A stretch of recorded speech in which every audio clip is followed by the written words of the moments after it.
Hello everybody, welcome to the Redgate Hub livestream.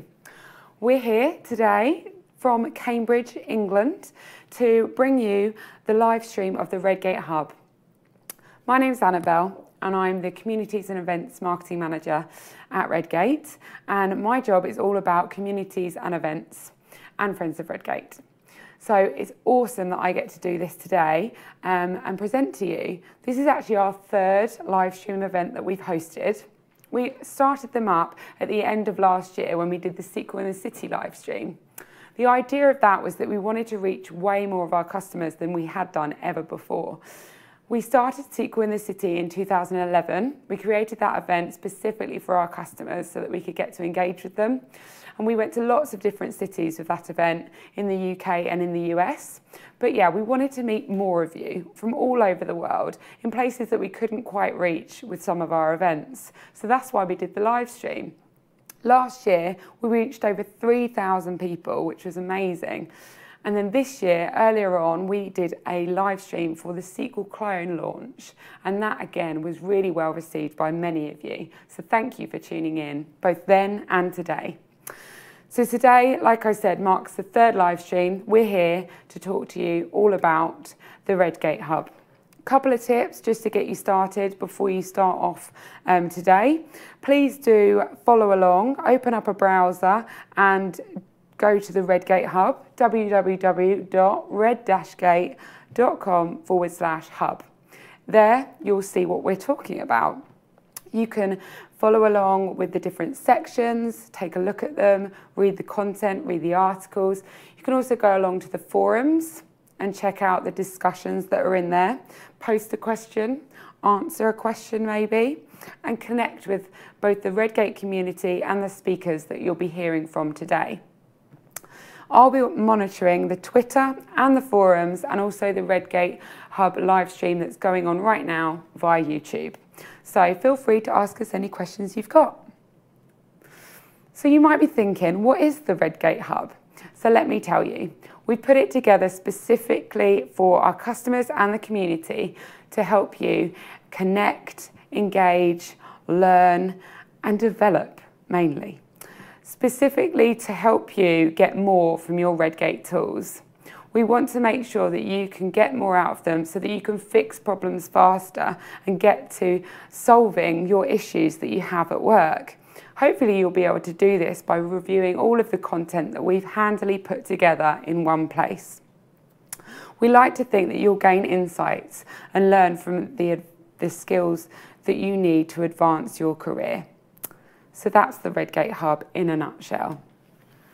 So today I just want to say, to start off the live stream, enjoy, follow along, share it with your colleagues if they're Redgate customers too, or if they're in the community working on SQL, they'll get some value out of today's live stream. So yeah, go along to the Redgate Hub, redgate.com/hub. Go along to the Redgate general forums. You can ask questions, post discussions, answer questions.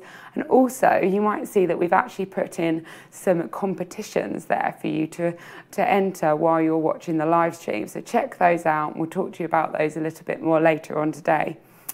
So that's all from me. I'm now going to hand over to my co-host for today, Steve Jones.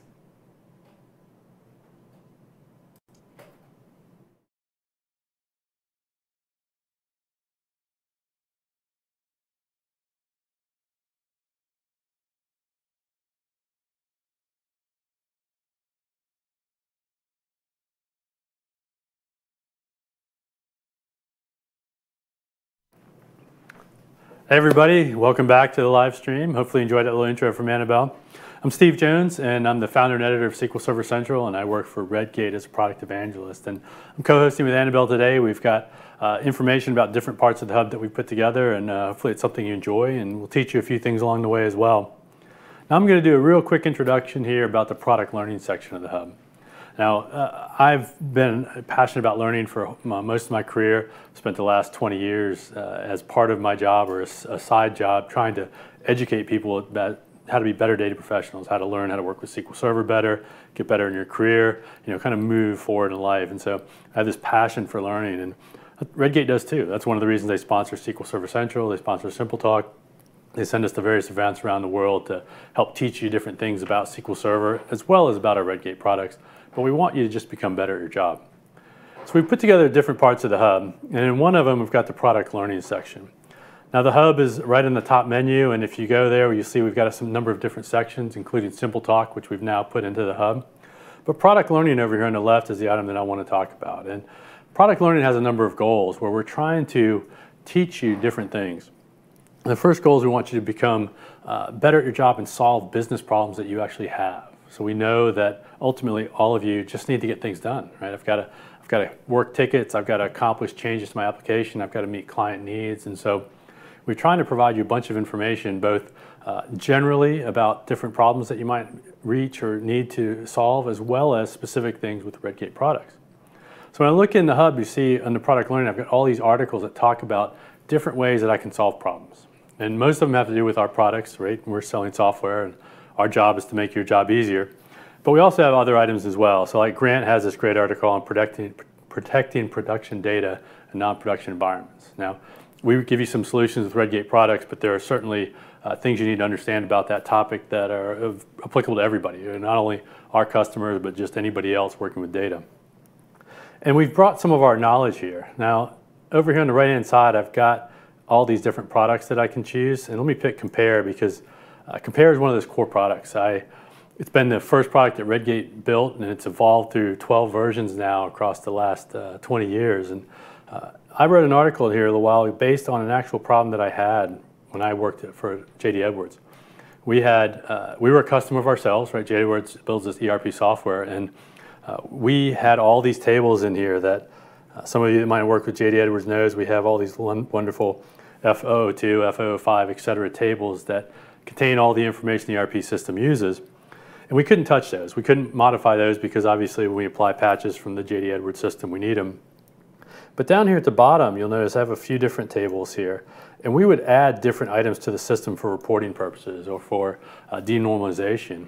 And we wanted to be able to develop these changes and move them to production. So I needed a way to kind of filter those out and be sure that only the changes to the non-J.D. Edwards tables got moved to production systems. And so we used custom filters and Compare to actually do that kind of work.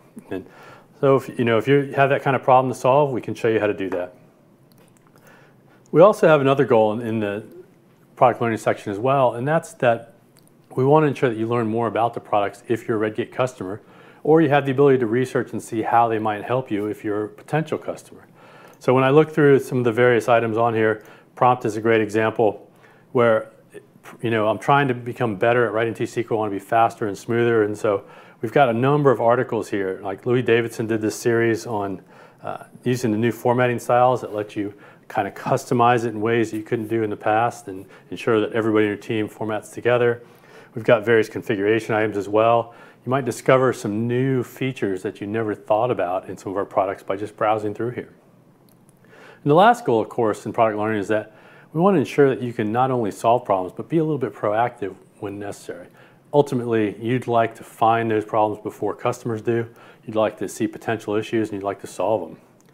One of our products that's helpful there is SQL Monitor. It's a monitoring and alerting system that keeps track of your servers. We've got some great items in here that can help you be a little bit proactive and look forward and potentially solve issues before they occur.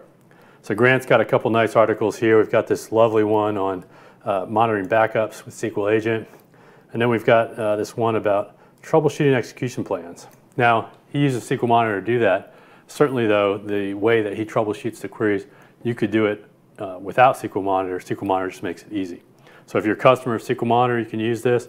If you just want to try to track down potentially problematic queries in your system, you can probably learn something in this article even if you don't use SQL Monitor. And hopefully you'll find SQL Monitor is a good choice and you go ask your boss for some funds to purchase it. Anyways, product learning is a great place for you to actually gain some knowledge, learn more about some of the products at Redgate, or just learn general knowledge as well. We'll still do all the publishing we do on Simple Talk and SQL Server Central to help you become better, but we've added some additional product-specific things here in the Community Hub. So give it a look, see what you think, and we'll be filling this out with more and more articles over time as we try to educate you more about how you can do your job. And next up, I've got Richard McCaskill coming in a few minutes. He's going to talk about SQL Clone, which is our fantastic new product. We made a lot of enhancement to it this year. We've added a bunch of permission items, and he's going to describe those to you. Thanks for tuning in.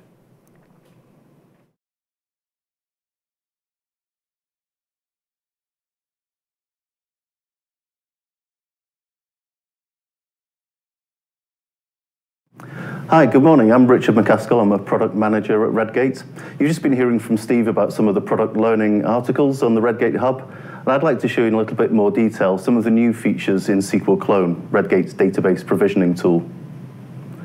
So, first of all, SQL Clone is ever more a team tool. It's a team tool for teams working on databases who need copies refreshed at speed from large databases, allowing them to work in isolated manners. But let's have a quick recap on what it is and why we've built it. So, most organizations provision databases. They either provision copies of production, or generate gold copies, or very often a mixture of the two, making a sanitized copy of a production database. 72% of our survey respondents told us that they copy production databases into non-production environments. Many want help with provisioning, many want help with sanitization. Many have scripts already that they can insert into a process that we can take control of using SQL Clone. But why don't they just stick with the traditional methods? Why do they need a new tool? Isn't it overkill? Surely we can do the same with scripts as we can with any other mechanism. Well, it's painful for several reasons. Tickets to the database administrator or the IT manager are a burden. Nobody really wants to be working on that kind of job in their day-to-day environment. DBAs want to be troubleshooting production issues, getting the best bang for buck out of the infrastructure that their databases are running on. It's often delegated up. It's the person with the keys to production who has to make the copies of the production database, who has to run the scripts to sanitize them, to make them appropriate for particular environments. Nobody likes jobs that get delegated up. Then you bring in the disk space troubles, the struggle to allocate disk space. Even if you do have lots of available disks, then you're still going to find allocation problems are going to take up time that could be better spent in other tasks.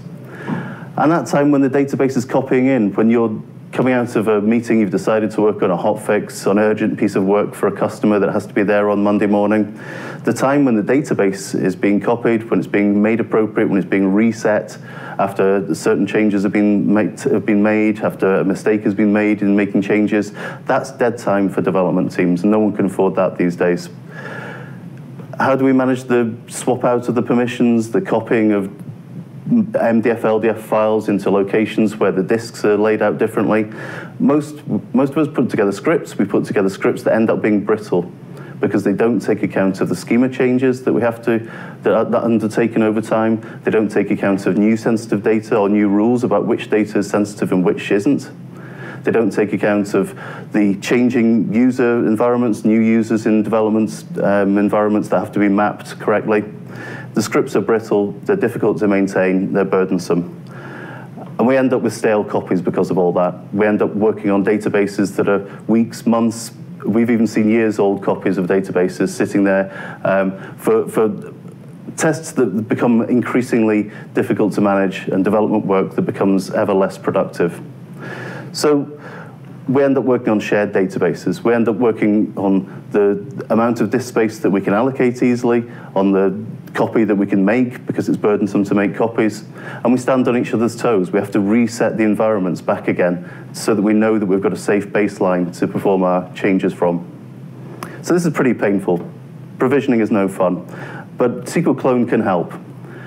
Using the virtual disk service, we can create clone databases in seconds. Now, it's not magic. There is a burden. It's a kind of pay once, get many times system. It's a sort of limitless refill kind of system. You can read up about the details of how we use the virtual disk service to prevent the copying over and over again for multiple reuses of database copies. We leave the bytes in one place. We get the virtual disk service and virtual mount points to allow us to reuse those same bytes for multiple read-write database copies. And when we do that, when we reset them, when we make new clones from those images, we're doing it in seconds. And each copy takes up just tens of megabytes, even for databases up to 64 terabytes. We can automate it all using our PowerShell interface. And that's how many of our customers at the moment are putting together workflows that do that desensitization, that manage that permission set for that particular environment. And we can allow self-service for developers. And that's that I want to talk to you a little bit more about how developers can get isolated copies of databases that they're in control of without impacting their colleagues, without bothering the DBA for a ticket, and without taking up, creating dead time for the development team. So SQL Clone's been out about 6 months now, and we've made quite a few changes in that time. So let's just have a quick little recap of what we've done so far. First of all, we went to market with a version of the API for the virtual disk service that allowed us to use 2 terabyte databases at a maximum. We've now increased that up to 64 terabytes, enough for most. We can now create images from differential backup files.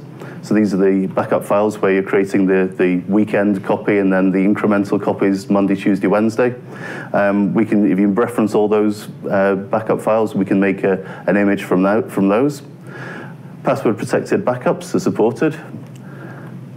The agents that the SQL Clone system uses to manage its database copies across your environment are now auto-updating, so that's pretty hands-free. Once you've installed the SQL Clone server and installed agents on the SQL instances that you want to deliver clone databases into, it should be pretty hands-free. What's most important that I'm going to show you now is permissions and roles.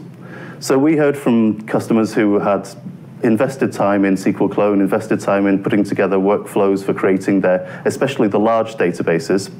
But they were worried about losing the images that have been created. They were worried about users being able to create problems for other users by removing images. So we added the first slice of permission and role-based security. Now we can manage who accesses SQL Clone by their Active Directory username, or by the group membership that they have in Active Directory. And we can assign them administrator, image and clone access, or clone-only access. So I'm going to take you through a little bit about how that works.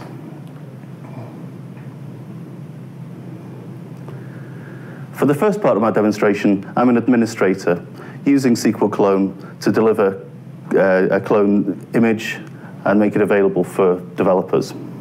If I look at my dashboard, I can see that I have rights to create an image, create a clone, and to go into settings.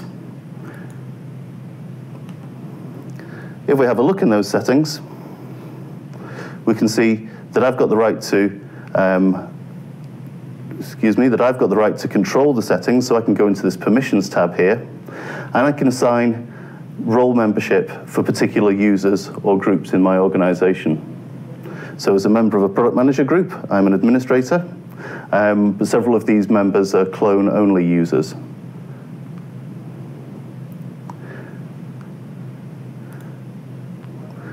If we have a look at the workflows that are available to me, I can create an image, I can create a clone, or I can go into those settings.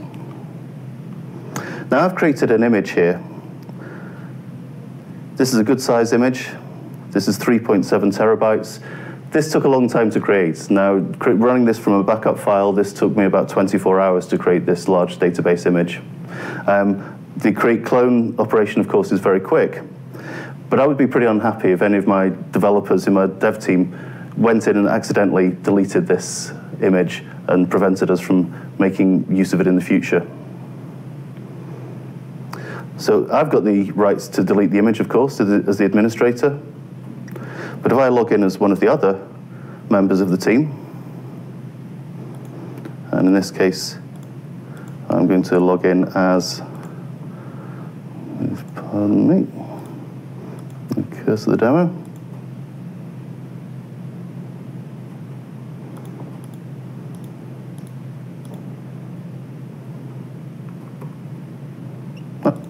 I'm going to log in as one of my development users. So Bob is going to log in here to the SQL Clone interface. And I'll clear that message. And you'll notice straight away that Bob doesn't have the same permissions that I had as an administrator. He doesn't have as many options. The create image option has gone. And within settings, of course, is not able to create or update permission sets for any of the other users. I can get access to the PowerShell commandlet, says Bob, of course.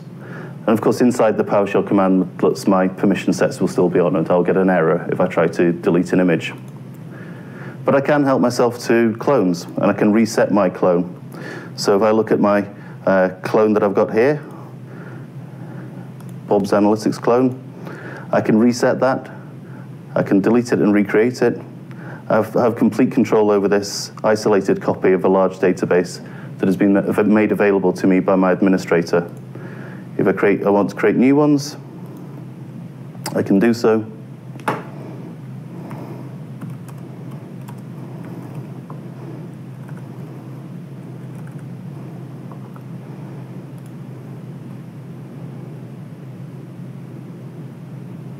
This is a large database. The over 2 terabytes clones take slightly longer. If you've seen a previous demonstration of SQL Clone, you may have seen clone database created in 6-7 seconds. We're looking at slightly longer to create the VHDX format. But I think in terms of the overall provisioning time, it's still pretty acceptable. So Bob's new clone is now available. If I refresh my personal database, I can see that my new clone is available, and I have full control of that. So this 3.7 terabyte database is now available on my workstation. This is a laptop, such as a small workstation, and I can run queries on I've got a 2 billion row database here. I can run queries on that and work in an entirely isolated manner. I know that when I work with my clone, I'm not going to impact the other clones that my colleagues are using, and I'm not at risk of deleting the image that was used to create the clone in the first place.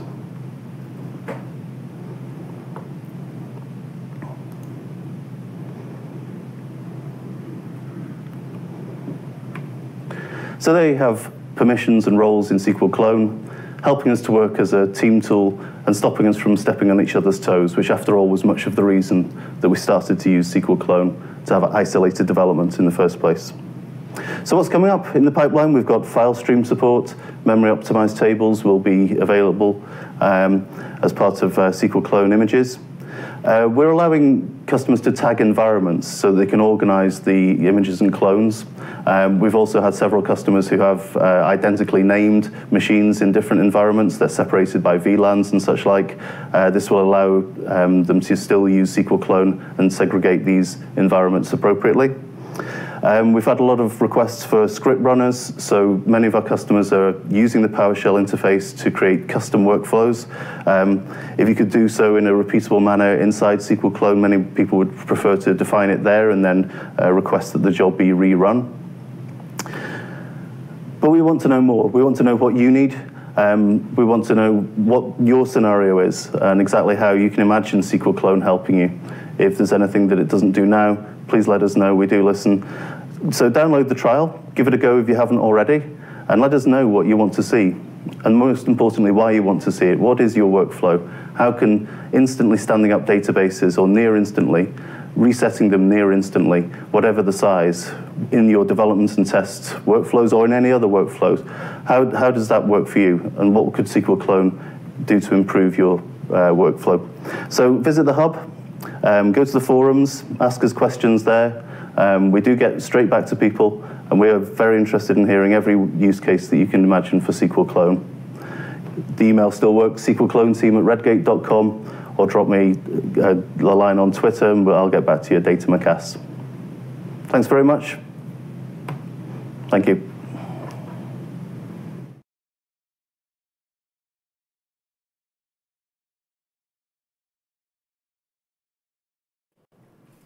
All right, so hopefully you enjoyed that presentation from Richard of SQL Clone. You should download it and check it out. I think SQL Clone is an amazing product, and it does some wonderful things, especially if you've got really large databases that you're trying to copy around. Now I'm here to talk about SQL Compare 12, what we've released in the last year, and then what's coming in SQL Compare 13. You know, as I said earlier, SQL Compare is that core product that Redgate started with. Actually, they were the first customer at SQL Server Central almost 20 years ago, and Compare was the first thing they actually advertised. So we released SQL Compare last December, number 12, in a long line of releases. And then since then, we've done some point releases through the year. So we've had 12.2, 3, and 4 come out this year. I think 12.1 is in there somewhere too. But we've had a number of changes to Compare that's kind of helped improve things. Those of you that are longtime Compare users know that it looked like it was built by engineers a long time ago. The UI could use some refreshing. So we did some work there to make it easier for you to use and understand and see what's going on. We tried to speed it up as well, so that when you do those comparisons of those large databases, we do some parallel work between the source and the target, so you're not waiting as long to see what those differences are. And of course, we're trying to keep up with everything that's going on. We've got some SQL 2016 support. Most of the items in there are supported, and I'll talk a little bit about that. I'll show you the Git revision support. A lot of you are starting to use Git, which I'm pleased to see. Please, please, please. Source control, version control your database code. It's just like other application code. And then that summary view is one of those interesting things that I wasn't sure about at first, but I've come to really enjoy it. So let's take a look at how some of those things work. So if I go over to my SQL Compare project, there it is. I've got a development database here and a production database. And the first thing you notice is that the UI is a little bit cleaner. We've had our artists kind of smooth things out here in the top, so it looks a little bit easier. I can see what's going on. And when I press Compare, and I want to stop this, you'll notice right here that we're actually talking to the source and the target database at the same time. So we're doing some of that work to build those dependency trees and understand how everything relates to one another very quickly. So the comparisons end up running a little bit quicker, and in some cases a lot quicker, which is always nice, right? You don't want to wait around for things. Now the UI is very similar to the way it's been before. I'll see the things that are different, and I see things that are identical. In my case, if I pick this first one, you'll see that I've got a number of items here that I've changed in the development database on the left that are in green, and the production database on the right in red. Now, the green and red are one of those changes that help call things out, but sometimes if I've got a lot of code like I do here, a lot of indexes and foreign keys, it's hard to tell what changed. And if I come over here and I click this summary view icon, I can switch over to something that's a little bit easier to understand at a high level what I'm actually doing in these scripts. So on the left, I've got development, on the right, production, just like in the top. You can see I've got a new column, I've got an index change, and then on the red side, over here, see I've got a couple indexes in production. This is an example of what drift is, right? Somebody has updated production to meet some of their needs, they've added indexes here, they're not in development, so I can see there's a difference there. And of course, I don't want to drop those indexes in production. What I probably want to do is put them into development and then run this comparison again so things look smooth. I've got a foreign key here, so all the changes I've made, and then I've changed a column from not null to, or null to not null, right? It's null in production and it's not null in development, so I want to know that that's potentially an issue, that something's going to change here, and maybe I need to do some data movement along the way. So that summary view is really handy for trying to understand what's going on. One of the other things we've done, though, is we've tried to normalize things. Now, when I go and look at the code for this table, you'll see that I've got this event name here as a second column and a number of other items. An event name here is a second column. But in the actual definition for those tables, what we'll see here is that in development, event name is that second column. But at some point in production, when it was created, that event name is actually the fifth column over here. And when you show those as differences, somebody easily can get confused, or it's cumbersome to look through there and see in a large table, I've got these columns in different orders. And developers, they'll see that as a change and they start to wonder, am I really making a substantial change? Do I need to reorder the table, rebuild it, that kind of thing? Well, in Compare, what we've done is we've tried to normalize the order of these columns so that those don't show up as differences because they're not material differences. The order of columns doesn't matter. It shouldn't matter to any developer or anybody writing a report. So we won't want to detect that in Compare and show you that that's a problem. We want you to know that these are actually the same column, they're just in a different place. It's not something to worry about. Now there's a number of other features as well, and if I pop over here, on the Compare site, we've got a what's new item under the roadmap, and that tells me what's actually happened in each release. So in 12.4, that summary view I just showed you exists. We've also got the ordering of the columns and the difference that I see with there. We've got the highlighting of colors. And then all the other point releases for the current version are listed below. So we've added other things. SQL Compare, we added some new options. We added Git as a data source, which is fantastic, and various other items. SQL 12.2, 12.1, they're all listed here. Let me show you this Git revision. Now, More and more of you are using Git as a version control system. It's a fantastic version control system, and I think it's my favorite at this point in time. And if I come in here to edit my project, you'll notice at the top I have my source as a database over here, and then my target, of course, the database. But I could change that source. Imagine that I want to actually go back and look at what the previous version was in version control, and I want to see what the changes are there. Well, I can pick my source control system. In this case, my Git is a folder, and I could pick the latest revision, or I could pick another revision. So I don't have to look at what's actually checked out. I don't have to go to the Git client and do that. I can come here and pick a specific revision. For example, let me take this one, and let me say OK. And then I'll do a comparison based on this particular revision, which is that hash commit in Git. So I have the option to kind of pick and choose what I want to compare here. Now, we also want to look forward into the future, and we're continuing work right now. We've got teams that are constantly doing work, and they're actually releasing new features every few weeks, which is nice for us, those of us that are kind of on the bleeding edge, and there's things that we're asking for. We want to see changes. So we have the ability to actually deploy those changes to customers. Now, if you don't want those, you want some stability, you don't have to do this, but we enable frequent releases for customers that want them, and you can actually set this up and compare.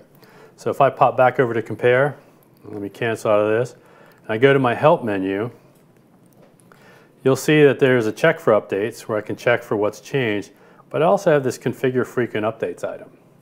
And if I choose that, what I'll actually get is this little dialog that lets me decide if I want to see the updates. Now, we actually release more often than every 3 or 4 months. Seems like we're hitting a little higher pace than that. But frequent releases are usually in the order of weeks. And so by checking this box down here, I can actually get those updates to appear in SQL Compare, and I'll be notified when they're released. And I can choose to install them or not, but I'll get that notification if I want. So feel free to check that out and decide if that's something you want to do. The other thing we've got is we've got this roadmap where we're looking forward to what's coming. So if I come back to my roadmap page here and I select the SQL Compare roadmap, what I'll see are things that are actually going to happen in Compare. So on the left, I've got things that are in development. So over here, these are the items that the team is working on right now. So Azure Active Directory is listed. That's actually been delivered in frequent updates right here. So for those of you that want to connect to Azure Database, you can go ahead and take a look at that. We are doing some work to add things for SQL Server 2017, for example, the graph capabilities that are there with the edge and node tables. And that's certainly a challenge for us because there's referential items between those that we have to keep track of as we're trying to do the schema compare and data compare.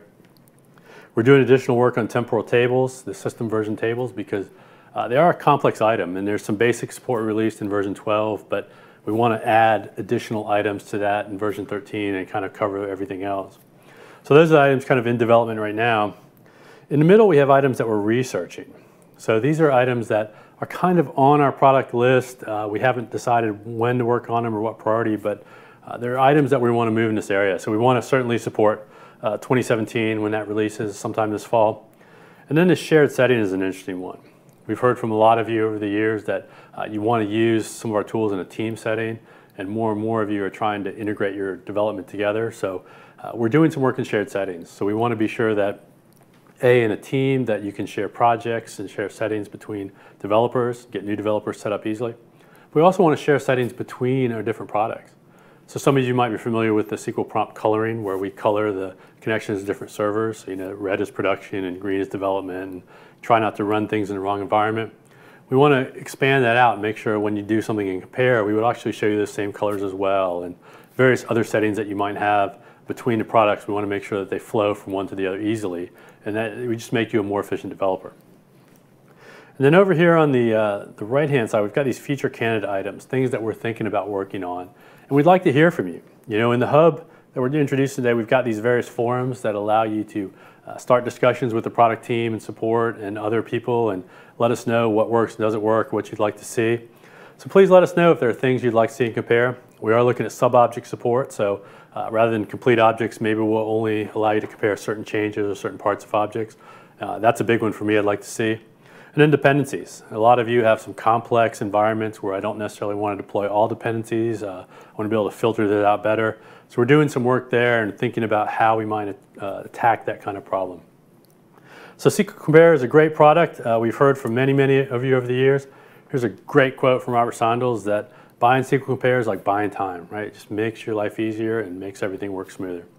So give SQL Compare a try, and please go to the hub, let us know what you think and what we can do better. And next up, I think we've got Tom talking about something with some tool somewhere. So he'll be here in just a minute. Thanks for tuning in.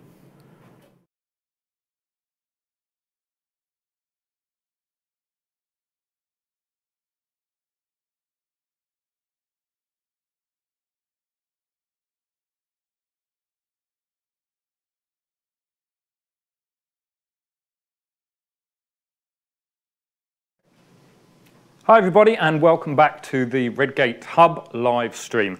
Steve, I'm so excited to hear about those shared settings. I've been waiting for that feature for a long time, so it's great to hear that it's coming in a future version of SQL Compare.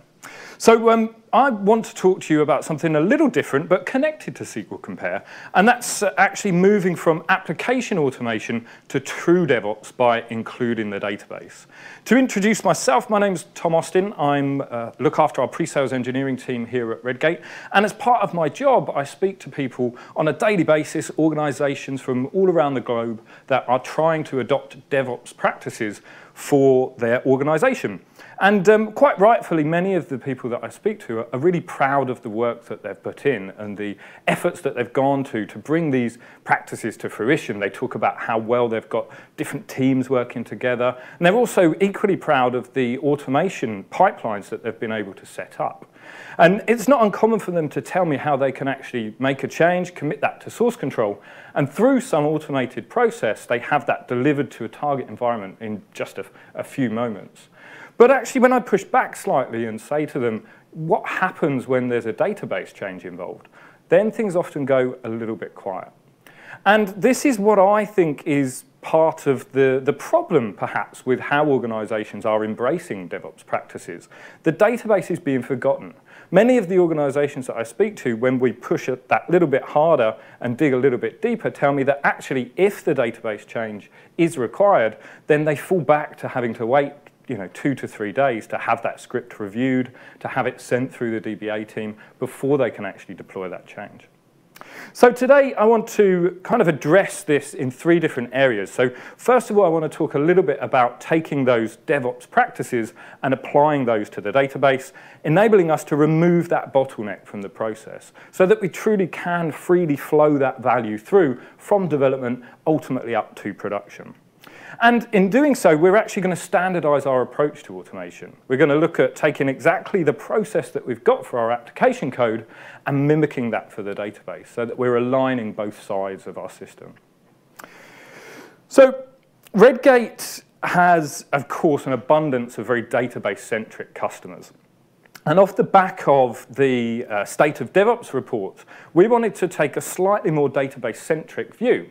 And so we actually took a look at the database viewpoint from within the state of DevOps. So we put together a report ourselves, the State of Database DevOps, and I want to share with you a few of the highlights that came out of that. So from the answers that we had over 1,000 respondents to the survey and the questions, and actually within that sample, within 2 years, 80% of those companies thought that they would be adopting DevOps practices. Remember, these are database-centric people. And that 80% was built up of 20% who had already moved towards that, and then 60% that were planning to in the very near future. In addition to this, it became apparent that actually the biggest driver for including the database is to increase the speed of delivery of database changes. So this is no real surprise. It's exactly what we hear often from the application teams who are looking to deliver those value changes through to production in a much faster fashion. It's exactly the same thing that people are looking to see from the database side of things, particularly, as you can imagine, if these organizations are having to wait that extra time to deliver that database change. And what really surprised me, actually, is that actually 75% of the respondents have developers in their teams who work across both applications and databases.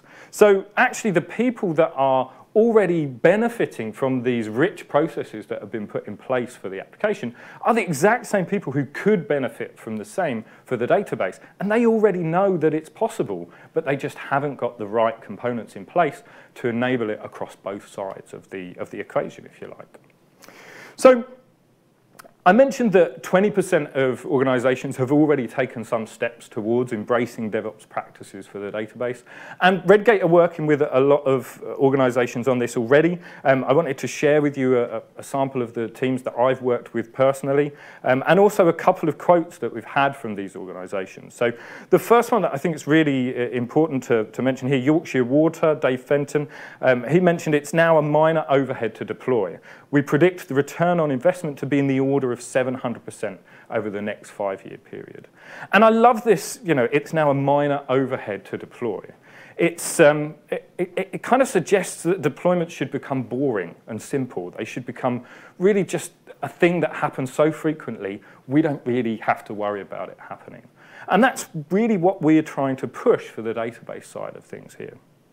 ABSA, part of the Barclays Africa subsidiary, they said not only is our development team more productive, we are also seeing substantially faster delivery times and, more importantly, more accuracy. And that's equally important to remember. Just because we're increasing the speed doesn't mean to say that that has to be at the cost of stability. We want to be able to increase that frequency, increase that throughput, but actually maintain a high level of stability, if not actually improve it. So that we can have more reliable releases going through the pipeline more quickly. So I've been to 101 sessions on DevOps, and I've probably heard 102 definitions of what DevOps is. But for me personally, the one that kind of resonates for me is this one by Donovan Brown, Senior DevOps Program Manager from Microsoft. And Donovan says DevOps is the union of people, process, and products to enable continuous delivery of value to our end users. And there's a really key point at the end there. It's value to our end users. We have to be putting something through the system that is valuable. We want to be delivering something of worth at the end. But actually, if we look at the statement in a little bit more depth, we can see that it focuses on these 3 key areas: people, process, and products. So how does this map to a typical DevOps pipeline? Now, here I've got an example application automated deployment pipeline. And before anybody says it, I appreciate that DevOps is more than just automation. But automation is a really key part of it. And actually, a lot of the key principles of DevOps revolve around getting this right. And that allows us to bring these teams together to work on this so that we have that collaboration element as well. So if we have here developers making changes to source code and committing that into source control, which triggers off an automated build process, carrying out some testing before producing some artifacts that are passed over to our release management tool, allowing us to deploy those changes out to our target environments, why can we not do exactly the same for the database? And that's what I suggest we do. We take those 75% of people who have people on their teams that are working across both the application and the database, and we give them the ability to source control their database code in just the same way that they would source control their application code. If they are just working on the database, that's fine. It means they have to worry about less. They really only have to worry about source controlling their database code. But off the back of this, let's have a system in place that allows us to put that database code through a continuous integration process, to test it, to ensure that the changes are going to be reliable, and then deploy those out, all under the watchful eye of the DBA. So we're introducing the DBA into this pipeline here so that we make sure we benefit from their expertise. So actually looking at this picture, we have the same process. We have the same flow: source control, continuous integration, and release management. We have very similar people. We have the developers at the beginning of the diagram, and then the DBA we add in to add that level of experience who can check over those releases to make sure that they're confident they're going to be OK before they flow out to the target environments. So the only thing that's really missing is products. And that's really one of the areas where I think we've suffered historically. A lot of the products that have been made available for DevOps have been application-centric. And you have to ask yourself, why is that? Well, actually, I think it's because databases are slightly more problematic. Application code lends itself to DevOps processes very well, whereas database code has to be thought of a little bit more carefully. And why do we have to treat databases a bit more carefully? Well, the thing is, it contains all of our data that our businesses rely on. We cannot just throw away the database and create a fresh one every time we wish to make a deployment, like we can do with the application. And so actually deployments have to preserve that existing data. And that makes everything a little bit more risky, but not unsurmountable.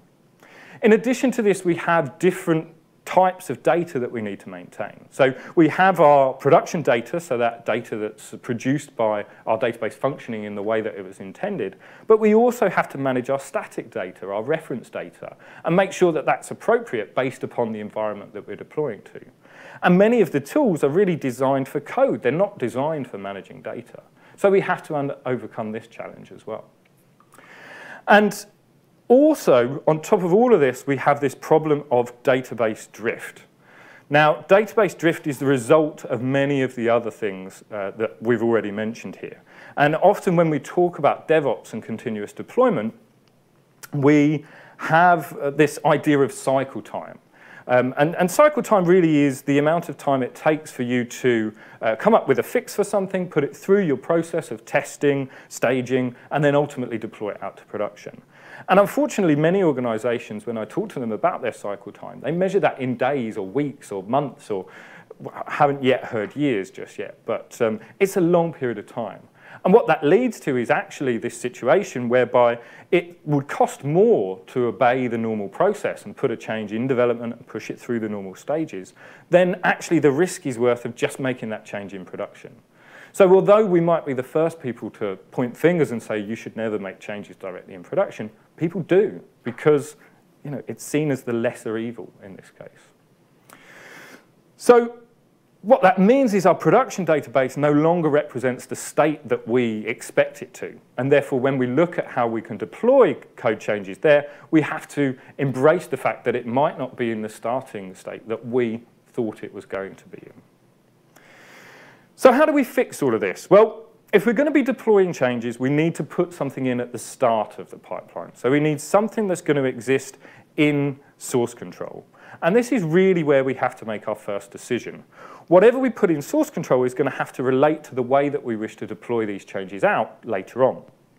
And so we need to make a choice of what artifact lives in source control. Should it be the database source code or the state?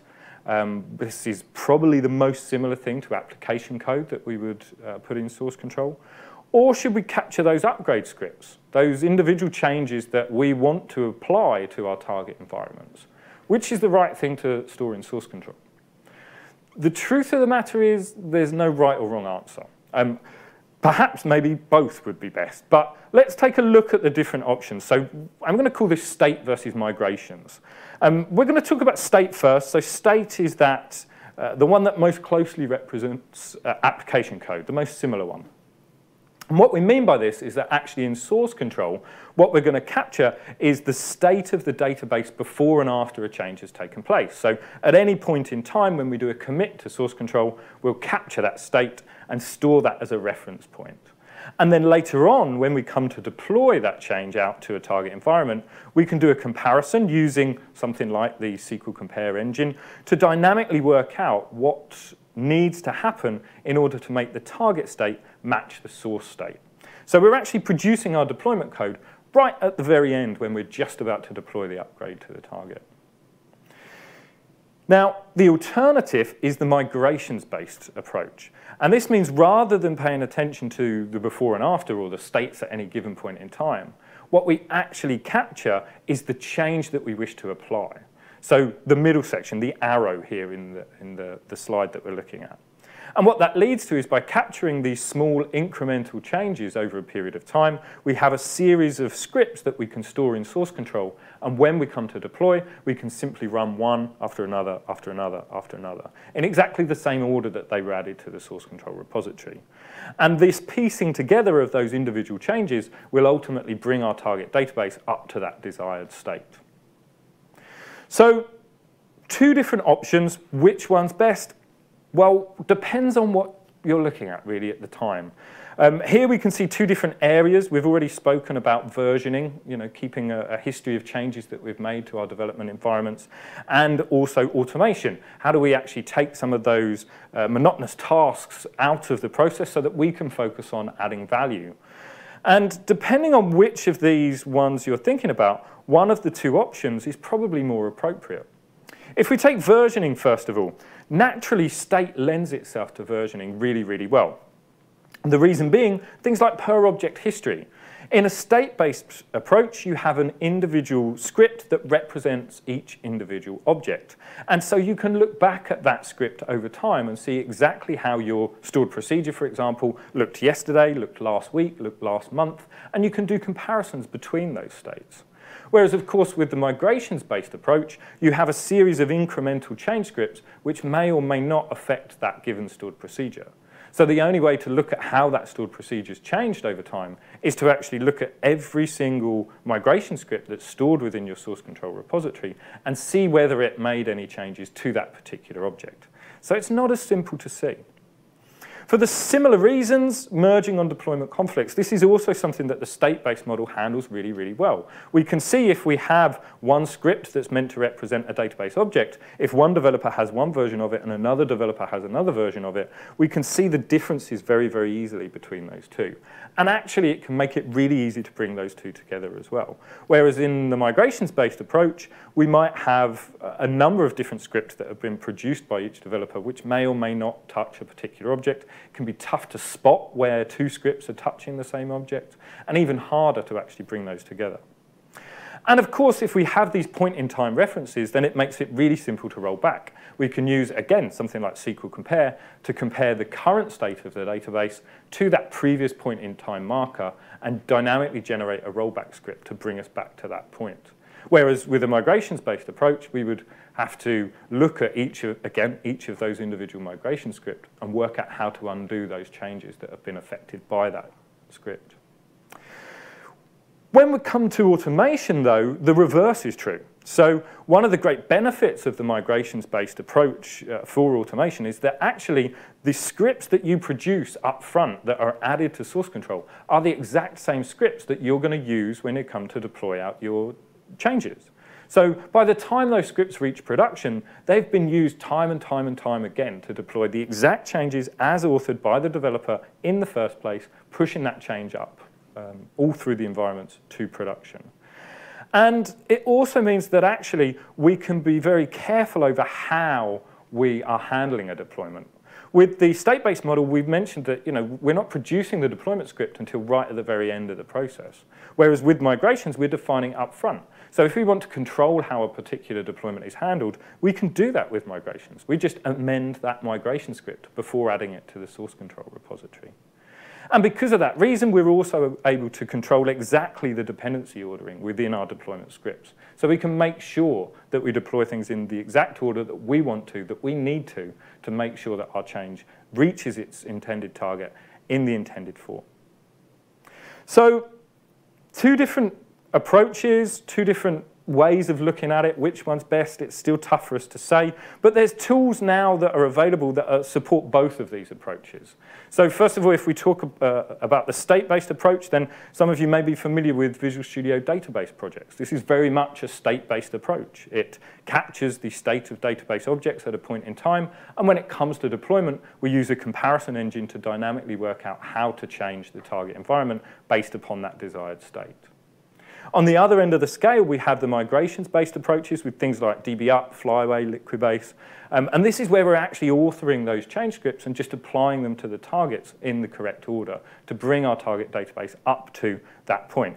Of course, one of the downsides here is often you don't get that automatic creation of the deployment script, which we might benefit from when we're using tools like SQL Compare and such like. But actually, there's also a collection of products that sit in the middle here, which give you the best of both worlds. So Redgate provide a couple of different tools. SQL Source Control is a state-first approach, but allows you to perform occasional migrations. And ReadyRoll is a migrations-first approach, but actually allows you to capture the offline schema model, and also allows you to capture programmable objects as state and treat them as if they were a state-based deployment process. So a mix And really what I think that gives you is the best of a migrations-based approach with all of those great benefits that we saw from the state-based approach, without you having to make a choice. And of course, both of these are now available within the Redgate SQL toolbelt. So if we go back to Donovan's definition, DevOps is the union of people, process, and products to enable continuous delivery of value to end users. We can see that the people are largely the same.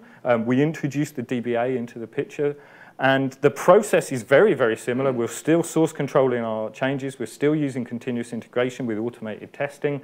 And we're using that release management tooling to push those changes out. And actually, there's now a collection of products that are able to support the way we want to deploy our changes, regardless of whether that be a migrations-based approach, a state-based approach, or the best of both. So thank you very, very much for giving me the opportunity to talk you through my view on bringing DevOps to the database and actually completing the DevOps story by extending application automation to include the database. Here, if I match the diagram that we looked at earlier to some of the other products that perhaps you already have in place, such as Visual Studio Team Services, Team City, Octopus Deploy, you'll see that the Redgate components just sit alongside those to enable you to do exactly the same for your application for your database. So thanks very much, everybody. Enjoy the rest of the stream today. Thanks for listening.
The SQL Monitor Metrics website contains a range of custom metrics that you can use to install automatically in SQL Monitor.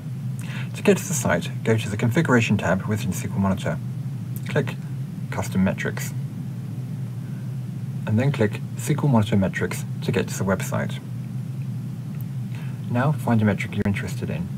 You can either use Search or click Find Custom Metrics. Next, choose a category.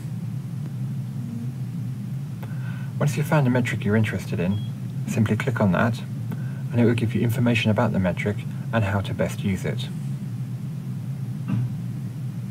If you're satisfied this is what you want, then click Install Metric. Information about the metric is then populated directly within SQL Monitor. You can change things here, like instances to collect from, or set the collection frequency. But for the moment, I'm going to leave these as they are. I can always come back and edit them later if I want to. Click Next. There is a custom alert associated with this metric. I could turn it off if I want, but again, I'm going to leave this as it is. Click Next. Now we see a summary of the metric details. If you're happy with them, click Create Metric. The metric will then be added to SQL Monitor. And that's it. Be sure to subscribe for more videos on SQL Monitor. Thank you.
Hello, I'm Jamie. I work here at Redgate. I'm Product Marketing Manager.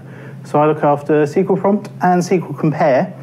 And a big part of my job is to make sure our customers are aware and making the most of all the features our tools have to offer.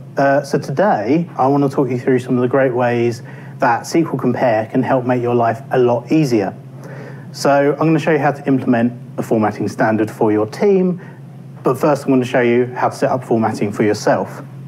Now, this presentation is based on some of the fantastic guides that a friend of Redgate, Lewis Davidson, has put together for us. So I just wanted to give a shout out to Lewis first. Thank you so much for your help. You can find him on Twitter at DrSQL, .sql.org, and you can find all of his guides and all the other great guides that have been written for SQL Prompt and our other tools on the Hub. So before I get started, let me just answer a question that I'm sure some of you might have just shouted at your screens. Why would I want a formatting standard for my team? The point is that every programmer learns differently. So you might not have come to SQL first. In fact, you probably didn't come to SQL first. You've probably started on something like HTML, or Perl, or Java, or C#, and you found your way into SQL. And as a result, loads of people pick up some pretty bad habits. So when it comes to writing SQL, and if you've got a development team of maybe 10 people, you're going to have 10 different versions of code written down, which is fine when someone's working on that on their own. But when it comes to something like a deployment, that code starts to look really messy, and the code base for your product or your website or anything else that you're working on starts to look quite cluttered. So if you have a formatting standard, that can bring all of that code together in a way that everyone is agreed on, everyone can read really easily, and so if anyone in your team needs to pick it up, they can do. Now, how do you do it? You can become a dictator. You can demand that there's no more quadruple spacing in your tab. You can make new lines for each join clause. You can make people wrap at 100 characters. And anyone that steps out of line is in trouble, but that's not really going to work, is it? Developers are independent souls. They like to work in their own way, and they don't want to be told what to do when they're happy working, and the best software is written by happy developers. Fortunately, there is another way with SQL Prompt. So we've introduced a brand new way of managing formatting with SQL Prompt 8. You can write your formatting exactly how you like in your own personal style. You can then switch to an agreed team style or a company style when you're ready for deployment. And it just takes a couple of clicks. So you're happy, your team's happy, the code is happy, and so your customers are happy. How great is that? So let me show you exactly how. I'm just going to open up SSMS here. SQL Prompt is available in Visual Studio as well, and formatting is exactly the same. So whether you're using SSMS or Visual Studio, you'll find SQL Prompt is exactly the same way.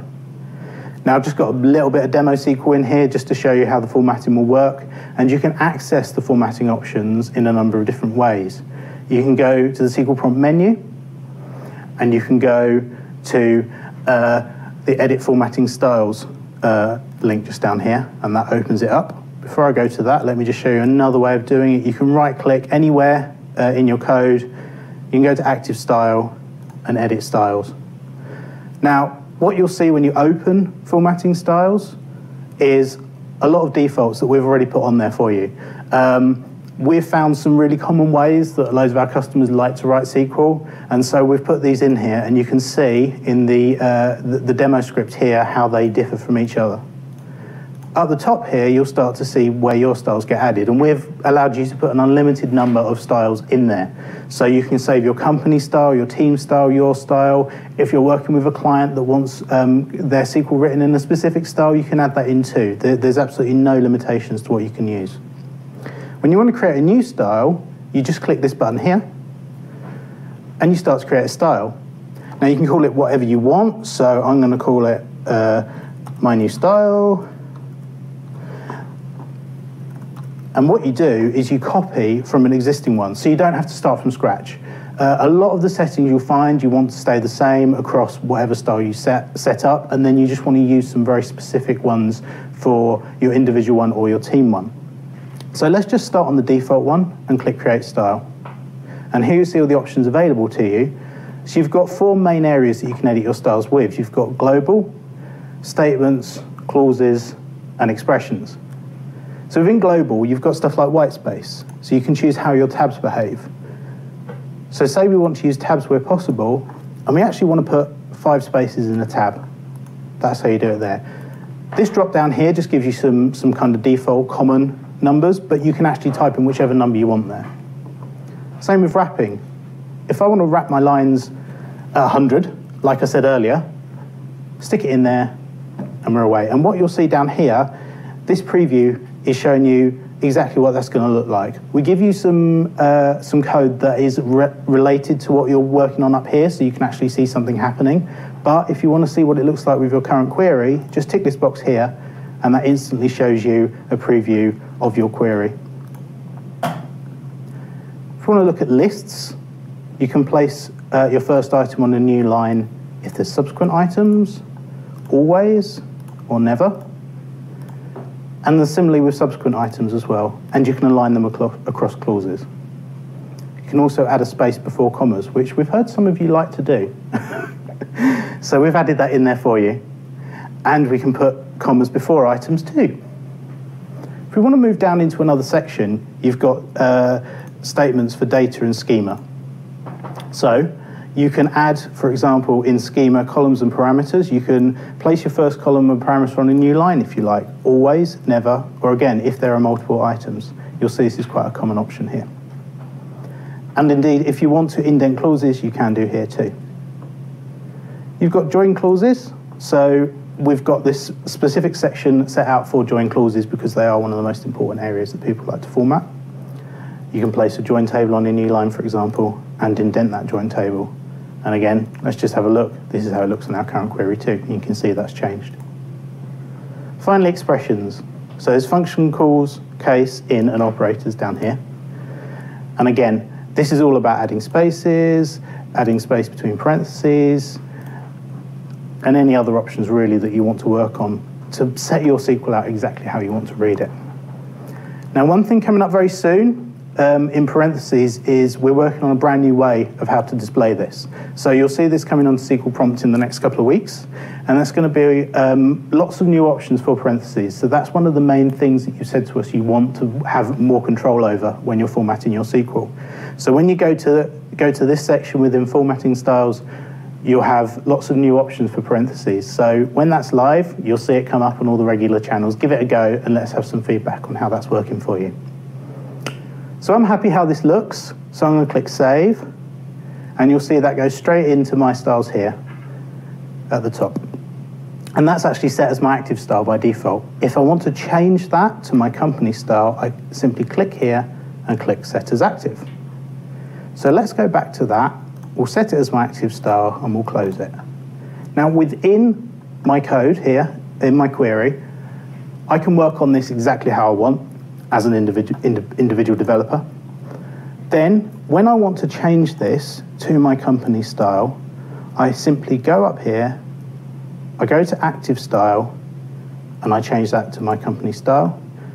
And then I can format my SQL. Now the shortcut in SQL Prompt is Control-K, Control-Y, and that formats my SQL, or I can right-click and click Format SQL.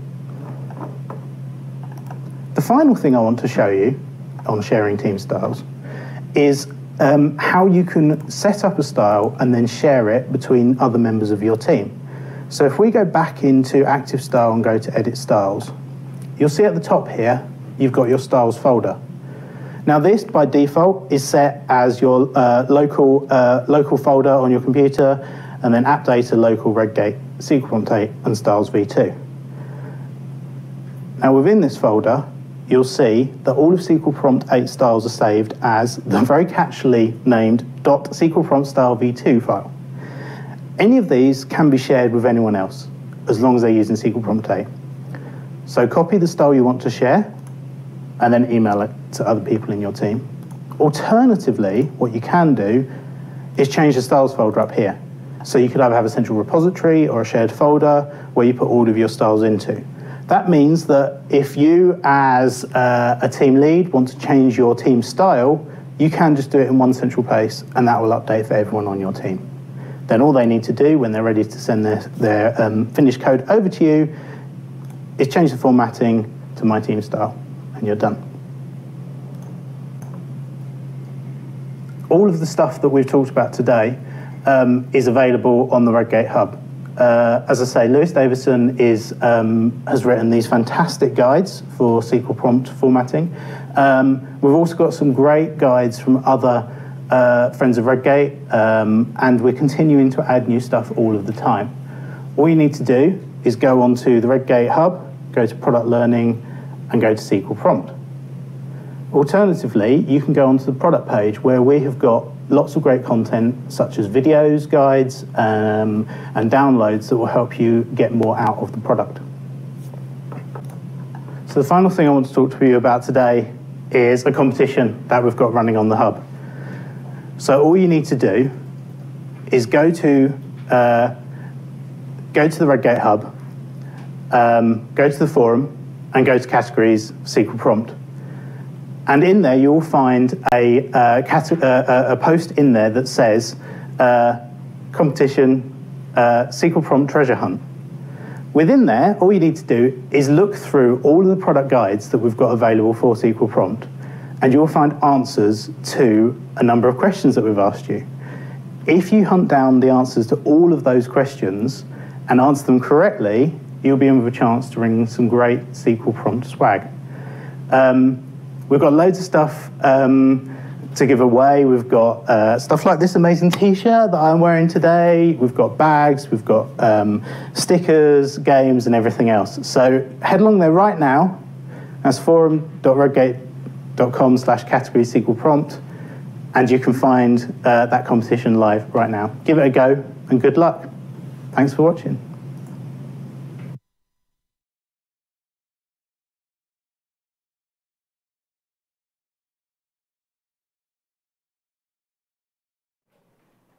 All right, so next up we've got Grant Fritchie presenting. He's not actually here with us on the live stream though, because he's actually preparing for his sabbatical that he goes on this weekend. Here at Redgate, after 5 years of working, you actually get a sabbatical for anywhere between 6 to 8 weeks. So Grant's going to have a whale of a time. If you want to find out where he's going, just head to his blog, scarydba.com, and then you can see where Grant's going to be on his sabbatical. Up next though, we've got Grant coming to you from his office in Boston.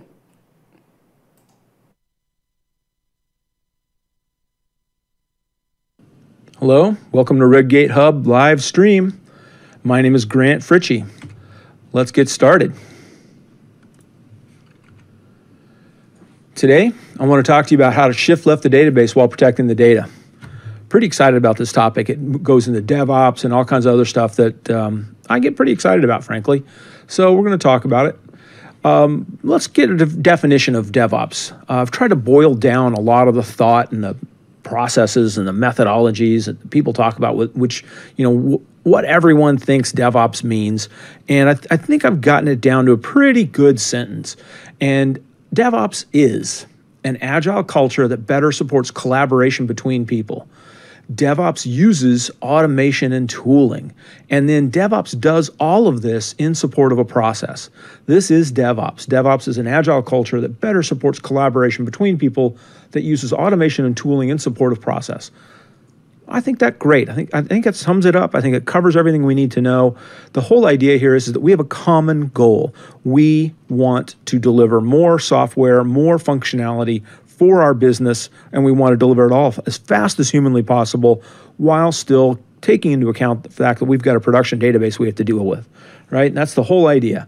Now, the basic fundamental process that you're going to see for any kind of development and deployment is something along these lines. You're going to do database development, and it's going to go forward as you would expect it to. You're going to do a build. That's going to then go through some type of integration and performance testing. You'll probably go through some sort of pre-production or staging environment, and then off you go into your production environment. Now, the fundamentals that we want to talk about today is shift left. And shift left is very easily explained with using this graphic. Production looks one way. Development looks another. Shift left, the concept is let's move as much of the production as possible into development and testing and staging so that they all look as much as possible, they all behave as much as possible like our production system. Then, once we've got them going like production, that means our development, our testing, our pre-production environment are all going to more closely mirror production, and therefore any kind of problems that would have come up in production are caught sooner in the process. That makes all of our deployments faster, that makes all of our deployments safer, that makes all of our deployments more accurate. So the goal here is really, really important, and that is to move our changes and everything into our production environment faster and faster while being safer and safer. And that's the concept behind shift left. Now, personally, I love this methodology when describing DevOps because I don't think we ever stop development. We don't simply go left to right one time. We're in a circle. So we're going from, in the lower left there, development into build, through validation and testing, up into packaging. We're going to release these across multiple environments. It's going to go into production. Production's going to have monitoring and optimization in place along with backups to ensure that we're protecting our production environment through these processes. And then finally, what we're going to talk about today is provisioning. We're going to provision the development process so that we've shifted left, we've moved things in the right direction so that development, QA, and all the rest look more like production and less like something completely different. And that's it in a nutshell. That's the basic concept. We're going to go through this process a gazillion times. It's just going to keep going and going as we do development. And as we get into agile methodologies where we're deploying all the way to production automatically, we're going to see this occurring faster and faster and more often. And that's all great. However, let's be clear. Let's be very, very clear. I do not want to sacrifice protection. I still want that great big giant seawall, ensuring that we're not sacrificing the protection of our production environments, and more specifically, the protection of our production data. We need to have protection in place. None of that goes away. In fact, it's vital that we have that protection in place. One, it is our fundamental job. Two, there are laws in place. Say, for example, if you're working in healthcare, these laws cause you to have fines and possibly even prison time if you knowingly violate a patient's information. So that information, that data, and protecting that data becomes, not simply a matter of, making sure that your company is working well, but it's also making sure that your company is not paying fines and making sure that someone within the organization, possibly even you, does not go to prison. So we must, while doing all the things that we're going to do to shift left, we must protect our production environments. And that cannot be sacrificed and can't be overemphasized, frankly. However, we're still going to shift left. We must start to move faster. We must be able to deliver more and more code quicker and quicker. And that means we need to make sure that our development, our deployments, and our testing methodologies provide us with more safety, not less. Shift left is about getting to a place where we have more safety. It's moving our production stuff down into our development environments, down into our QA environments, down into our pre-prod and any other kinds of testing environments. Yes, it is all about that, but that's to ensure that we fail early, we fail fast, and we fail before we ever get to production. Right? It's very, very core concept and a very, very much about protection. This is not something that's taking away control. This is not something that's hurting our production environment. Shift left and the fundamentals behind shift left and moving things into production environments are actually fundamentally a protection mechanism for us. Now, that said, shift left is difficult. When you have, say, a 5 terabyte database in your production environment and you've got to make a copy for, pre-prod, you have to make a copy for QA, and then you've got 3 developers who all want a copy, that's 5 additional copies of that 5 terabyte database. That's another 25 terabytes of storage. You've got to pay for a lot more disks. And then, not only that, you have to move that 25 terabytes around, which is very expensive in terms of time and processing. So all of this adds up to make shift left, while a core concept, while extremely important, it's difficult, it's hard, it's going to be hard to do. And if you have to move your data around a lot, it's going to be, just time consuming. So what can we do to help? Well, let's talk SQL Clone. SQL Clone's pretty straightforward. This is a SQL database. It's a cloning tool. It allows you to create editable copies of the database in seconds, and it uses almost no disk space at all. I'm very excited about this technology. We've been updating it over the last year since we released it. We've gotten more, better, stronger, faster stuff going on with it. It is absolutely a great piece of software. And most importantly, at its core, it's going to help you provision your databases. It's going to help you shift left because it's all about reducing the amount of time you have to move data. And the less times we move data, the more times we just simply consume data rather than moving it around, the faster these processes get and, frankly, the safer these processes get. So let's talk about this. Let's go in and do some demos, all right? Now, I've got a bunch of test databases over here that I've been working with. And in a normal environment, we would have 2, 3 servers, right? One server for prod, another server for dev, another server for, pre-prod, et cetera, et cetera, et cetera. In this case, just for the demo purposes here, I'm going to do everything locally. Now, imagine that the AdventureWorks database is my production database. Imagine that database is 5 terabytes in size. Now, moving that database around is going to be very, very functionally difficult. Now, nightly, we're going to run backups, and that's great. So we've got backups of our database. But then we have to restore it to a non-production environment. After we restore it, we're going to run scripts to clean it up. After we clean it up, we're going to do another backup of that clean database. Then we take that cleaned backup, and then we restore that to QA. And then we restore that one time each to our 3 development environments. Let's say it is a 5 terabyte database and it takes, 90 minutes to do the restore. and 90 minutes, frankly, to take the backup. So we're talking about backing it up once, restoring it. I'm sorry, backing it up twice. Sorry about that. Backing it up twice, restoring it at least 6 times, and multiply, 6 times 90, and we're talking about 540 minutes to move all this stuff through your process. Not to mention that those 5 terabytes get multiplied over and over again. That gets very, very problematic. So let's talk about SQL Clone. Let me zoom back out. Now, this is the fundamental SQL Clone dashboard, and it shows the images that I've created, and those images may or may not have clones. For example, this image from SQL Cruise has 3 clones. So what we've done is you create an image. That process is about the same as taking a backup. It takes about the same amount of time. It takes about the same amount of disk space. But let me just show you real quick. When we create images, we can create them from backups. So if you've got, say, a backup of your production server, that's what I'm going to assume. I'm going to assume you've got your production servers backed up appropriately and that you're testing those backups. We'll take that backup and we'll create an image from it. Now, creating that image does mean that we have to be able to store approximately the same size of the backup, uncompressed, someplace on your disk. But once we've done that, we can then create clones. Now let's go back over here to the thing, and let me show you the clones here. And the clones allow us to create multiple copies of that database, but each one is a different size. Now you notice this one here is 117 megs.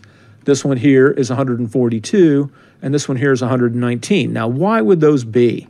Well, because we've had edits going on inside these databases independently of each other. Yes, you can edit these databases, but all it changes is local storage. So these 3 databases, which are clones of the other database, not full-size databases. So the actual full clone-size database is 300 megs for us, this small example database, and then each of the clones are only 100 megs each. So we're saving a ton of disk space and we're saving a ton of time. Just with these small ones, we're saving all kinds of stuff. If you make it a 5 terabyte system, it's even better. However, I'm not going to show you any more in the GUI and all this stuff. Let's go over and let's take a look at code, because the right way to get this done is through code. I've got a process here where I'm going to connect up to SQL Clone. I've defined it through my URL. I'm going to establish locations for everything goes, where my backups are, where my images are, and I'm going to give it names, AdventureWorks, the name of my server, and all that fun stuff. So I'm going to set those things up. Then what I'm going to do is, remember that process I walked you through about how we would clean data? Well, the first thing I'm going to do is take an image from my backup. So I'm copying the data one time. Once I've got that image, I can create a clone from that image, and I'm going to call it, my database name, dirty. And so it's a dirty copy of the database. With that dirty copy, I'm then going to clean the data. Basically, in this case, I'm just changing out some email addresses, you can see here. And then I'm going to take that new image, I'm going to clean it up, and off it goes. I create a new image, and then I can create 10 clones from that image on the fly very easily. So this thing just goes until x equals 10, and it creates all those clones on the fly. And then it does clean up behind itself and gets rid of the dirty database and removes that clone and removes that image. So I've moved my data 2 times, yet I'm able to create 10 copies of the database. And the reason I moved it 2 times is because I moved it once dirty and then once clean. Once it's clean, I never have to move it again until I'm ready to reset into from a clean data set.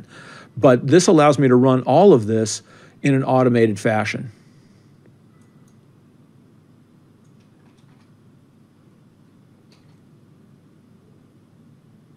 So it's going through the process and doing the things I just outlined. And we can watch it occur over here. So you see it's creating an image off of that, and that's all occurring through the code. Now the image is the one painful process. This is the one time we're moving the data.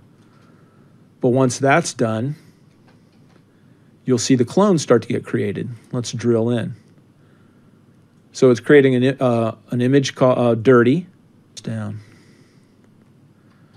And that's going to be cleaned up. Let's go back to the dashboard. Now it's creating clean. So now we've got our clean image.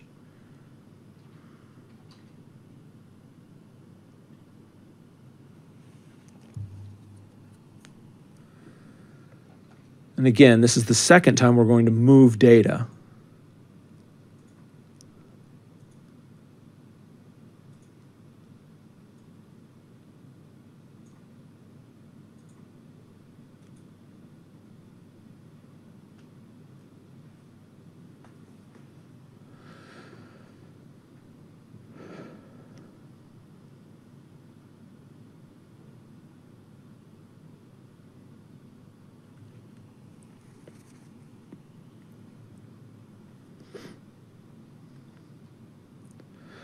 Now, once the image is cleaned up, then we're going to start creating clones. Now, the clones are only going to take a few seconds each.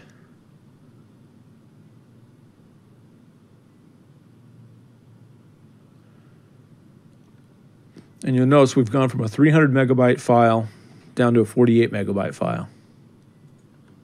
And so this will keep going all through all 10 of the clone processes. So we think that we've got a tool set that's going to help you now meet the DevOps definition. You can still have an agile culture that better supports collaboration between people. The automation and tooling in support of your process is we're going to allow you to shift left in a fast manner using SQL Clone to get the job done. Thanks very much for coming out. Appreciate your time. On.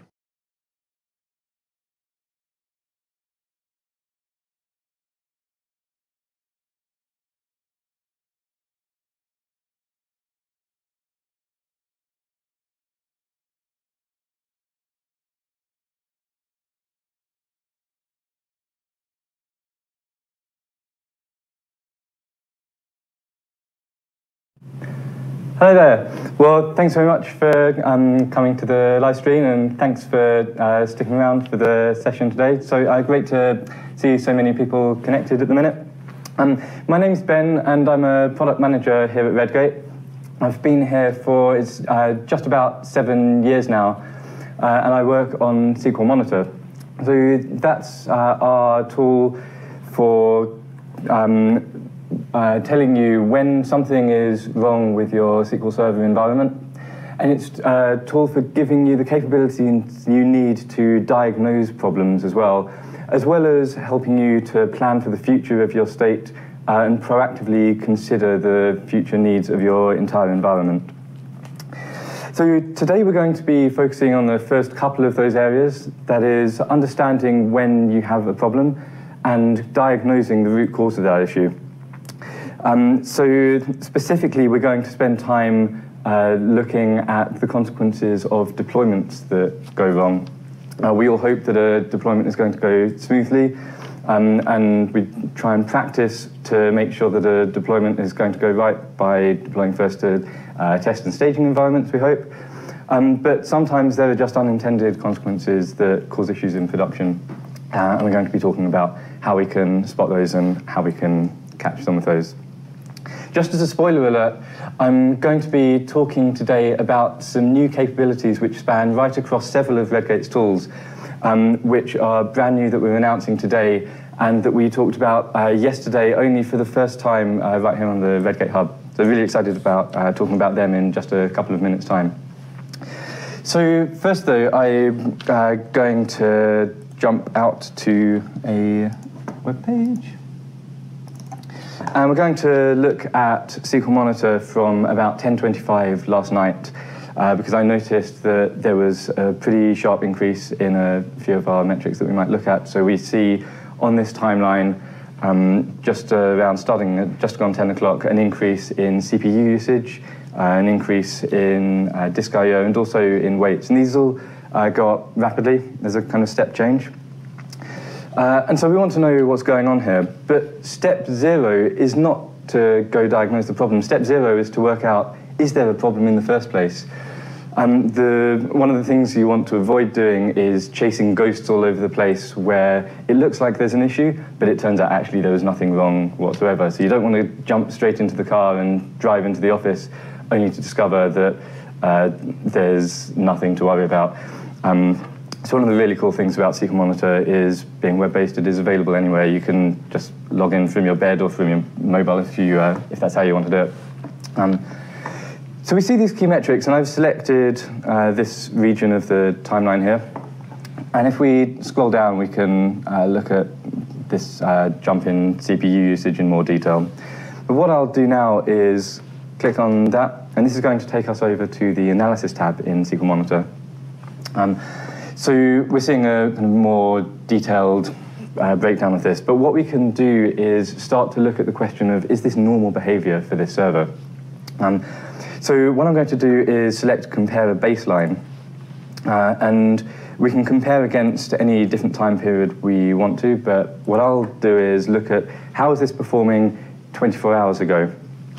We often see daily patterns of activity in SQL Server or weekly patterns, and so it's worth looking over that sort of time span. And we can see in very light blue, just underneath this, that the activity from the previous 24 hours looks like it very closely matches what we're seeing today. And I can extend this further, so I'll look at, here are 7 previous days worth of data from that same time range, superimposed. Or we can even look at that as a kind of region of time. And we quite quickly see this pattern where it looks like this is actually kind of normal for the server. And I can zoom out, and with the benefit of it now being past 10:25 p.m., I can look at that over a wider period of time. And this really does look like it's absolutely expected. And in fact, if we weren't seeing a pattern of behavior like this, then that would probably be more of a cause for concern.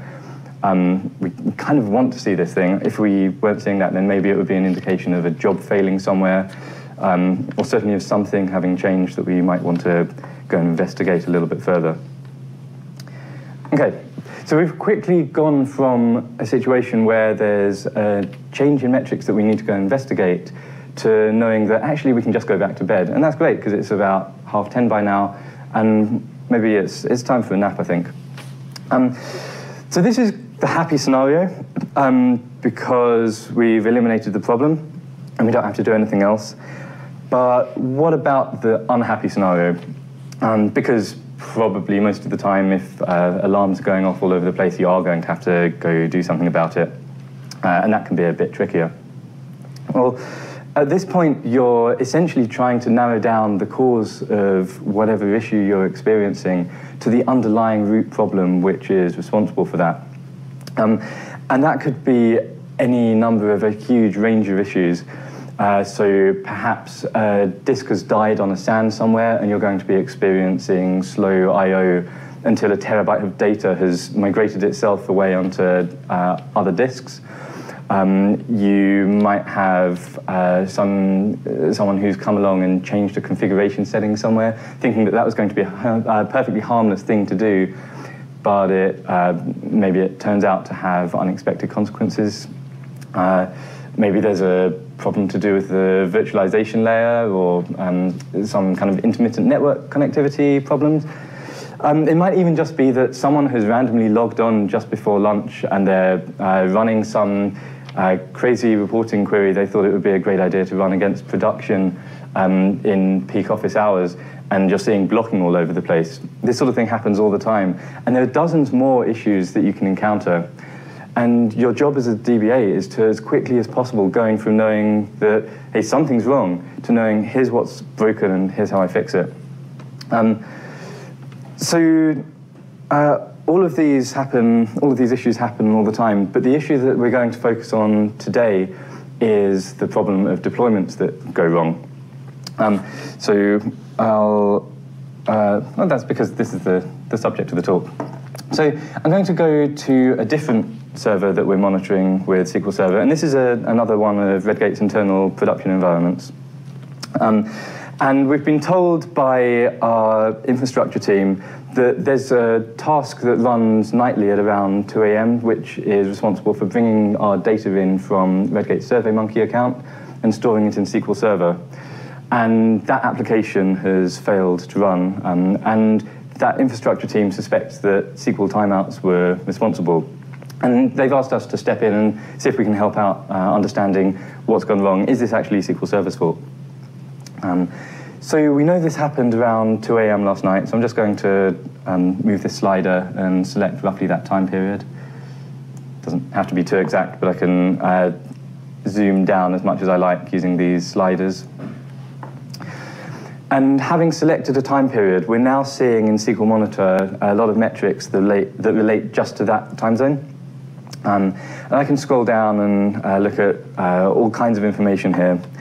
But because I know from our infrastructure team that it's specifically to do with this SurveyMonkey data, I'm going to jump down and look specifically at that database. So I'll search here and load up just that database's information. And now we can look at information relating just to that database. Now there's a lot of things that we could look at. I'm going to choose to jump straight to looking at the queries that were run. And I'll pick out this most expensive query that's bubbled up to the top. So we can see weights associated with that query, but what I'll usually want to do is take a look at the execution plan for that.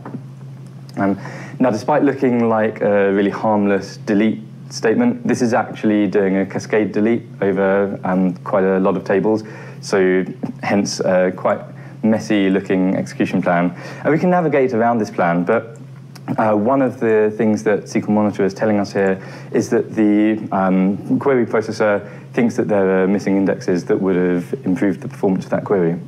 Now, I'm absolutely confident that both of these indexes, in fact, existed. And asking around about what's happened here and chatting to some teams that have done a bit of work on this importer, it looks like there was a deployment that someone had made earlier in that day, and it seems to have lost the index. And no one noticed at the time because this is a nightly task. And so we can now go probably recreate those indexes. This wasn't a business critical application. It's not the end of the world.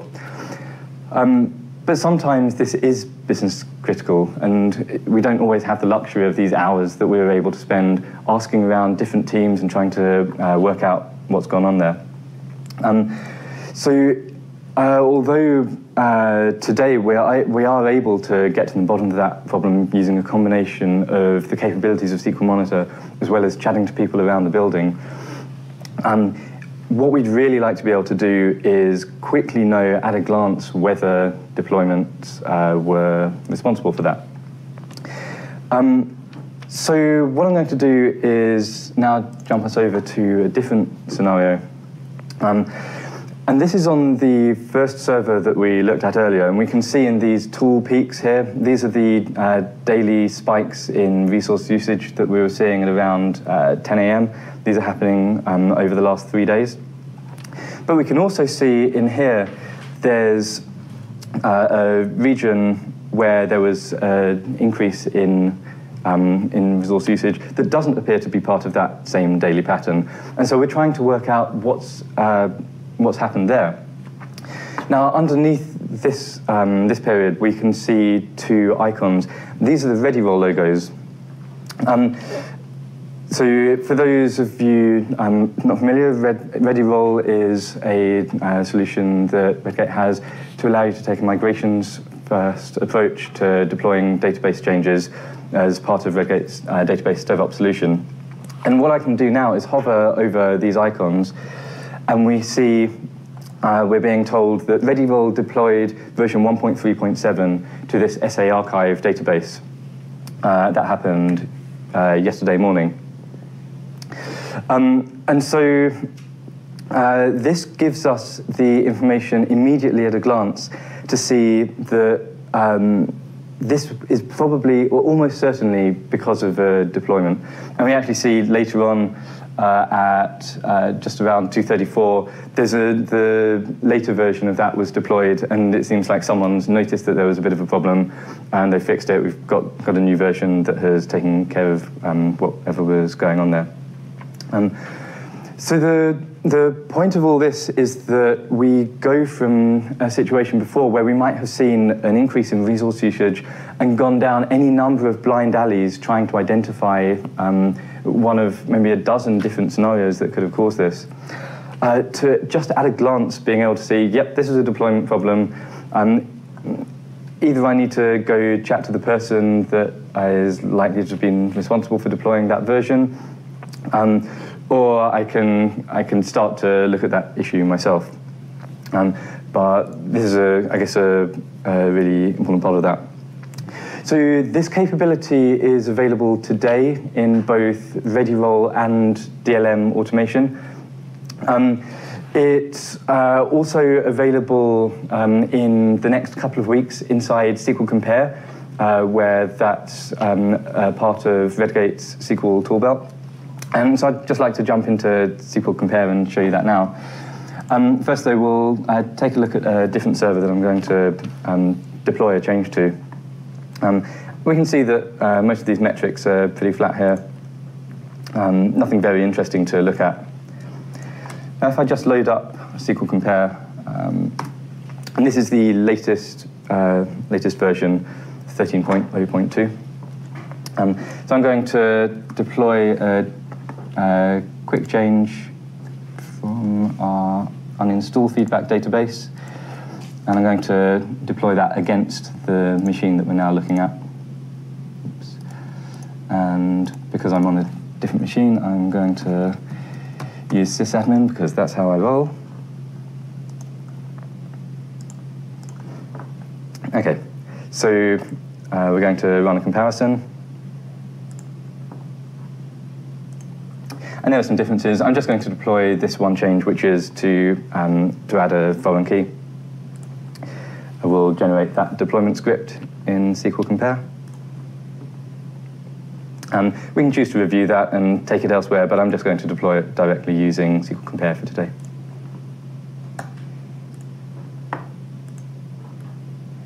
Okay, so that's done. Deployment successful. Now, if I jump back into SQL Monitor and refresh to look at the current time period, you'll see down here a new icon has appeared just below the timeline for the current moment. And if I were to hover on that, we can see that we're being told that Redgate SQL Compare has deployed to that particular database. So this has all happened automatically for us. There was absolutely no setup involved. And by the way, I just downloaded the latest version of SQL Compare. I haven't told SQL Compare to where our SQL monitoring environment is. And we're able to do this because we're writing some information about deployment to the SQL Server event log. SQL Monitor is able to automatically pick that information up.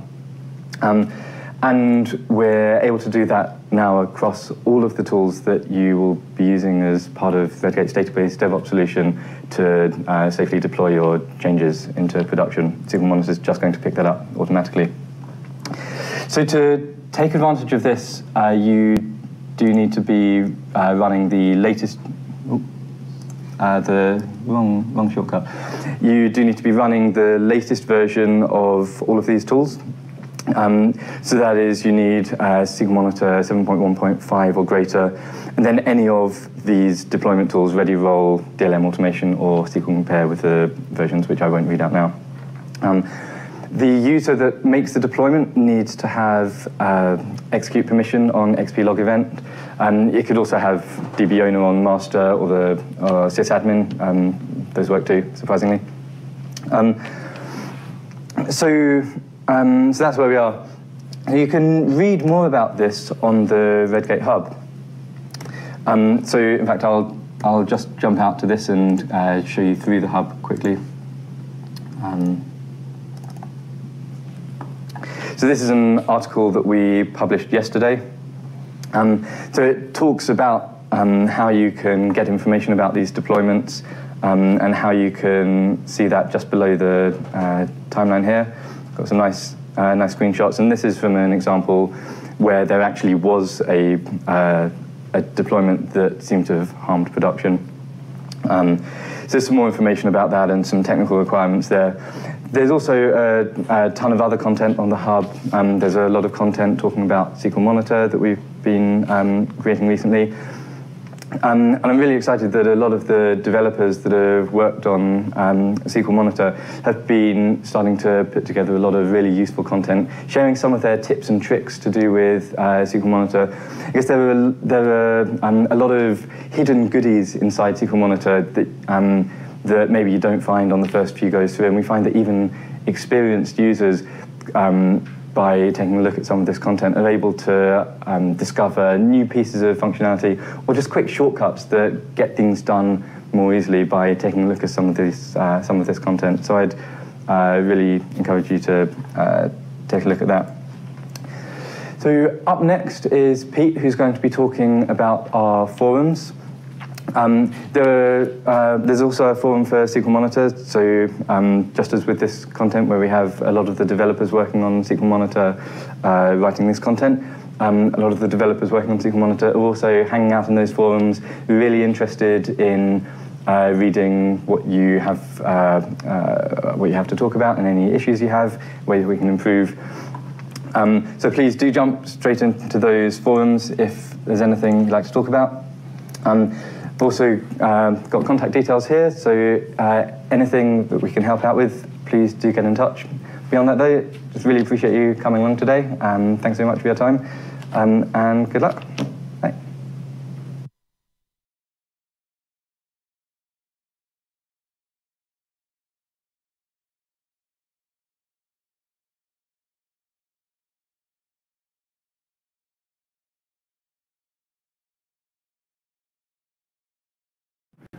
Hi, my name is Pete Holber. I'm the Product Support Manager at Redgate Software. I'm here to just show you our new forums, which we've just launched as part of the Community Hub. The forums are a great way for you to connect with our development teams, speak to industry MVPs. You can connect to our support team and other users of our tools. It's a great place for you to ask and answer each other's questions, start discussions about best practice you may have picked up, and learn how to get the most out of your tools. Rather than just talking about it, I thought the best way would be to show you a demo of it, so I'll just jump straight into that now. You access the forums through the Community Hub from our main website. Go to the Community Hub link at the top left here. And the second one along is the product forums. Click that, and you're straight in. The main forums you'll probably be interested in, the general forum, where you can just ask anything that's unrelated to a particular tool, if it's just industry questions or things around our industry. And we have specific forums for each of our tools. For the purpose of this demo, I'm going to ask a question or try and find an answer to a question I have about SQL Prompt, which is how to find and set up a custom formatting style. Generally, the best way to go about this to begin with is to search. You can see at the top of the forums here, there's a search bar. You also have a search bar at the top right, which lets you search our entire site. That includes the forum, documentation, our blog, and Simple Talk. But for the purpose of this demo, I'm going to use the forum search. So if I type in my question first, how to set up a custom formatting style in SQL Prompt, and hit go, you can see I've got one response here. So let's go in and have a look at that and see if it meets our needs. Okay. So the first thing I see is that it's actually quite an old forum post. This is from 2012. Might still be relevant, but it looks like this is more of a feature request than an answer to my question. Nice to see it has had a response from someone from Redgate, though. So if I want to ask the question, there's a button up here, which is either new discussion, or if I press the drop down to the right, I can ask a question. So let's go ahead and do that. Oh, sorry, I've just realized this is actually going to post it in not quite in the right forums. This is in the previous versions forum, so I'm going to come out of that, and I'm going to navigate directly to the one I want to ask it in, which is the SQL Prompt forum here, through product forums. And then I can hit the same button to ask a question. So let's type it in here. How can I set up a custom formatting? Too many T's.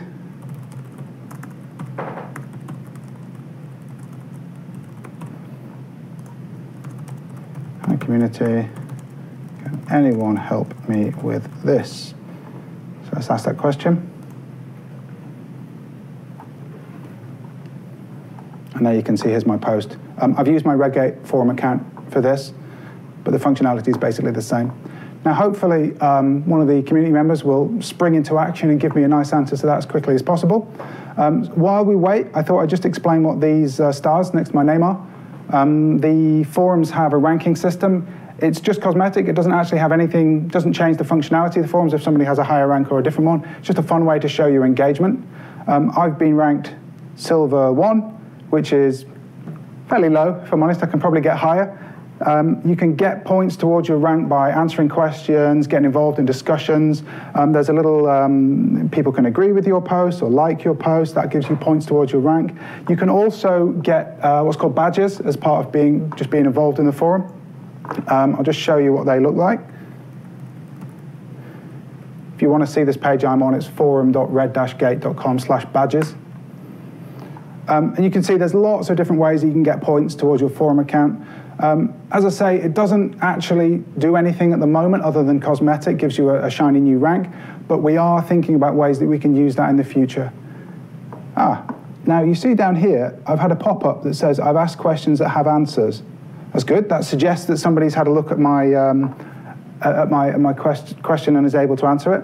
You can also see I have a notification pop up next to my name in the top right. So let's click that. Oh look, Grant's answered my question. Thanks, Grant. So here's my question, and Grant's come in with what looks like a pretty useful answer to me. He's also linked into one of our documentation pages. Oh, sorry, no, to the blog. Okay, so that answers my question. So I'm happy with that answer. So if I come back to the post, I can mark the question as an answered by saying, yes, this has answered my question. And that now tags this as the accepted answer. The idea being that the next time somebody searches for a similar question, this one will pop up, and Grant's answer will help them as well as just me. You can see that then from here as answered. Before then, I don't know if you saw before, it just was a question. So if you are feeling helpful and you want to help other community members, look out for the ones marked question, and if you can help get in there and answer it. You can also jump to this unanswered view here, which shows you all of the questions that are still waiting for a response. And it doesn't have to be Redgate people. If the community want to get involved, that's fantastic. So that was pretty much the demo I wanted to show you. We've got an answer to our question. We've shown the search, and we're happy with our answer. So I will come out of the demo now. Just show you a few testimonials from our users. People do use the forum. They've been using it for a while. We've launched the hub, and the forum looks new. But we have had a Redgate forum for a long time. I think my favorite one here is the one about making somebody's day more productive. They can just ask the question and go away, and when they come back, there's hopefully an answer there for them. That's all from me. If you've got any questions, the best place to direct them is actually to the forum. I'd suggest the general forum, but if you've got product-related ones, each product does have its own forum. So get posting, get that rank up, and we hope to see you on there. Thank you.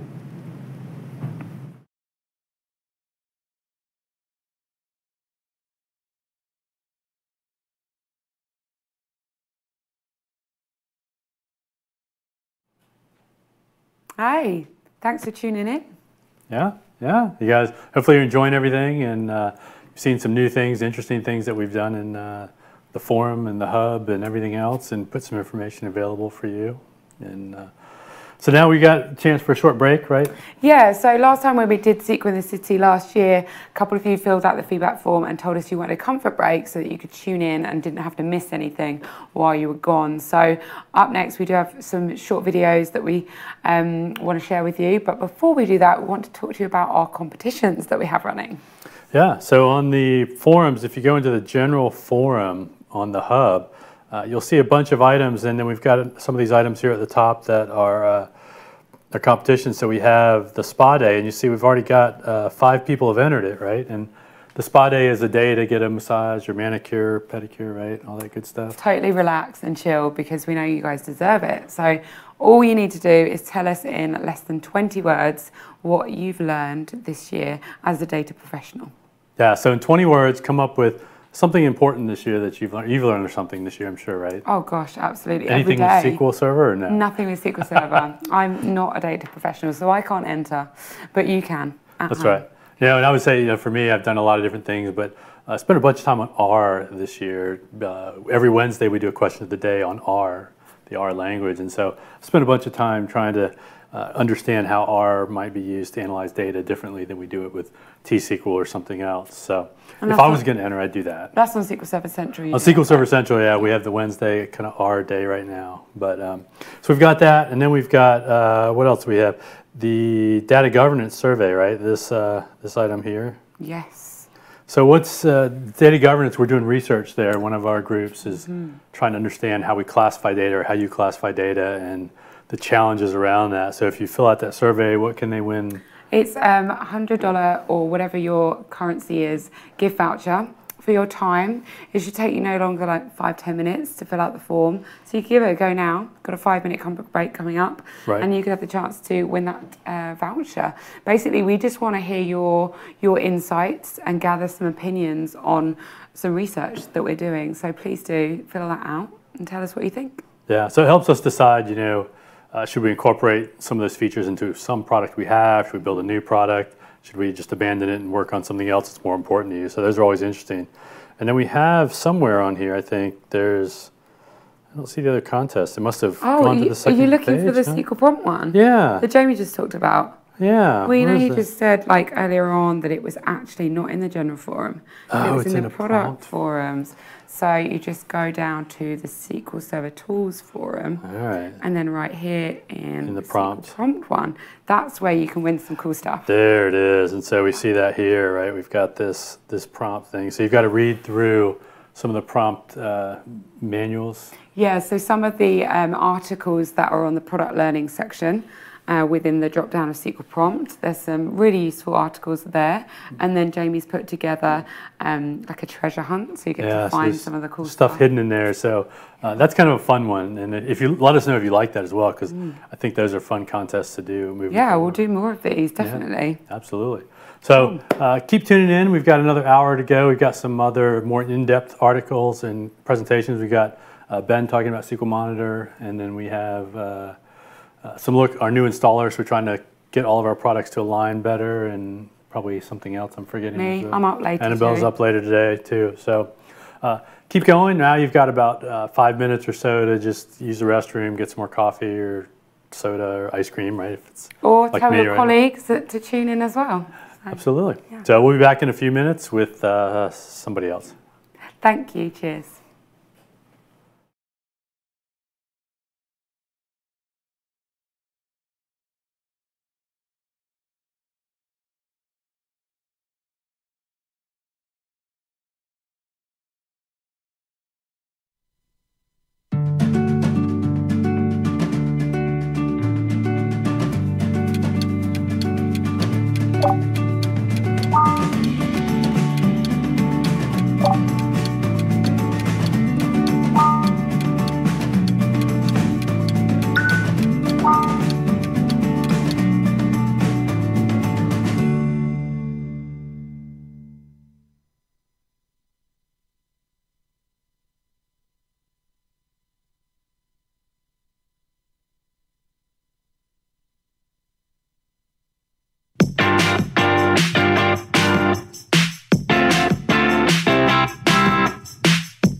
SQL Monitor Metrics website contains a range of custom metrics that you can use to install automatically in SQL Monitor. To get to the site, go to the Configuration tab within SQL Monitor. Click Custom Metrics, and then click SQL Monitor Metrics to get to the website. Now find a metric you're interested in. You can either use Search or click Find Custom Metrics. Next, choose a category. Once you've found a metric you're interested in, simply click on that, and it will give you information about the metric and how to best use it. If you're satisfied with what you want, then click Install Metric. Information about the metric is then populated directly within SQL Monitor. You can change things here, like instances to collect from, or set the collection frequency. But for the moment, I'm going to leave these as they are. I can always come back and edit them later if I want to. Click Next. There is a custom alert associated with this metric. I could turn it off if I want, but again, I'm going to leave this as it is. Click Next. Now we see a summary of the metric details. If you're happy with them, click Create Metric. The metric will then be added to SQL Monitor. And that's it. Be sure to subscribe for more videos on SQL Monitor. Thank you.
Hello, I'm Julia Hayward. I'm technical lead for the SQL Toolbelt team, and I'll be looking at how your feedback has helped us shape work we're doing around the Redgate Toolbelt installer.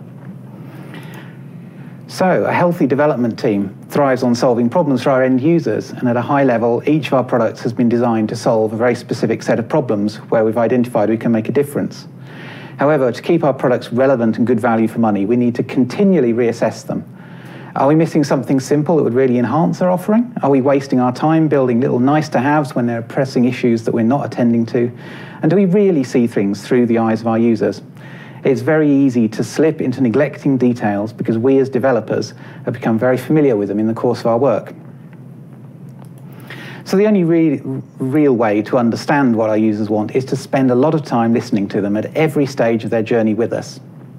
Naturally, we do demonstrations to potential customers to see at first-hand whether our products are meeting their need, and we continue this process with current users by demoing mock-ups and new ideas to them. If a product isn't living up to its publicity, you tell us directly through the support and the forums on our hub, and we invite everyone to make suggestions for improvements through our user voice pages. And while we hope it doesn't happen, we do like to know why people uninstall our products, and we receive all the feedback we get through the surveys we do, and we appreciate the time people take to fill in them. What users tell us is only part of the story, though. We might be missing minor issues that don't come up in a demo, which cause general level of irritation, but not quite enough to register on our direct feedback sources, or where we've simply grown used to frustrating little quirks. And there are questions we can't answer through direct feedback. Do you want regular updates to get the latest features, or do you value stability? Are there parts of the tools that don't meet a need anymore and have fallen into disuse?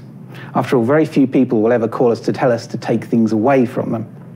Should we invest time in supporting old browsers, operating systems, and databases, or should we be pressing forward to embrace the new? And are there pain points that send you running to the hub for help that we can proactively solve? So to help us do this, we have statistics about the numbers of downloads and usages of each version, and this helps us assess if a feature is as desirable to you as we thought when we designed it, and if we're really providing useful value in all the updates we push out. And from people who consent, we can measure which features are well used, and we can measure the number of metrics coming out of the hub to tell us what you commonly need help with. So installers have traditionally been the very poor relation of the software world. They exist only to get tools onto your machine safely. When they work well, they're hardly noticed.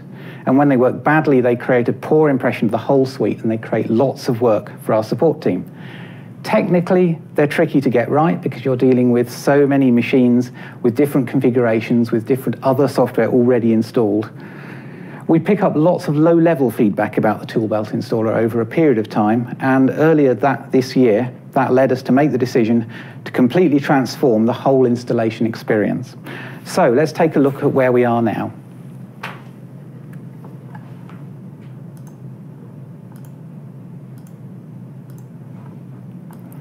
So here's our new Toolbelt installer, and right from the start, we've got the use of familiar branding and styling consistent with our products, and this makes it clear it's a Redgate installer. The clear and recognizable product icons are not only there to add a bit of color to the interface, they're emphasizing the identities of the individual tools. In the old installer, some additional components that we needed to install were listed alongside the product, and people would ask us what they were. So we've removed them from the main product list and turned them into little callouts that you see only when they're required. So there is one. The tools which you have already, which you can upgrade, are emphasized first, because we assume you want to be kept up to date with bug fixes and new features, and then the new tools that you're able to get from us.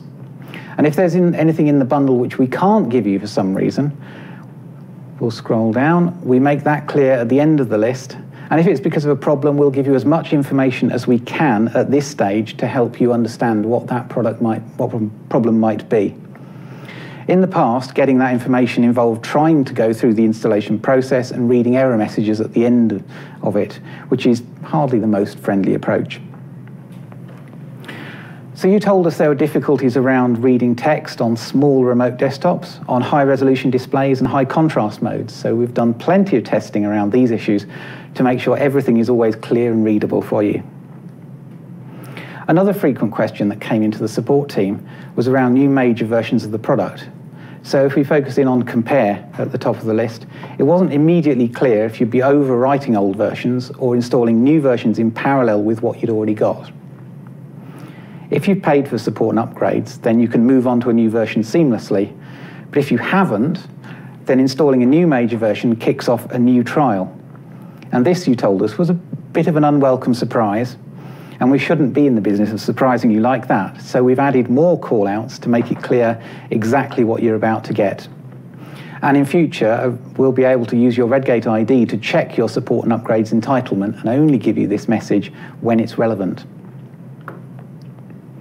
So the remainder of the installer should be reasonably familiar in general, but again, little points that you've mentioned have been taken into account.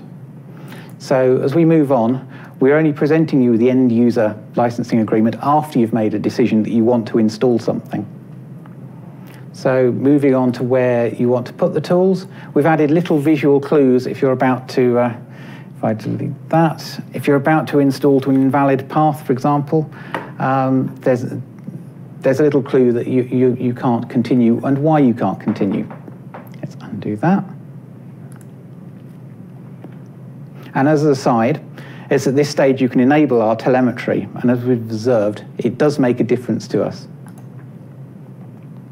So let's continue, and as you can see, we've got a clear indication of progress as each tool installs. And if I just give it a few seconds, we will have a summary of everything we've done. And if anything did go wrong along the way, there'll be full explanations here, and there's still log files that you can send to support to help to get them to sort out any problems. We'd love to invite you to give feedback on the installer, and for the early adopters, we've got a dedicated link within the installer itself, which will take you to the hub to get the discussion started. Behind the scenes, there's other improvements that we've made to the installation engine based on what we've heard, such as reducing the installer size so you can speed up downloads, and we've got more efficient installation of our additional components.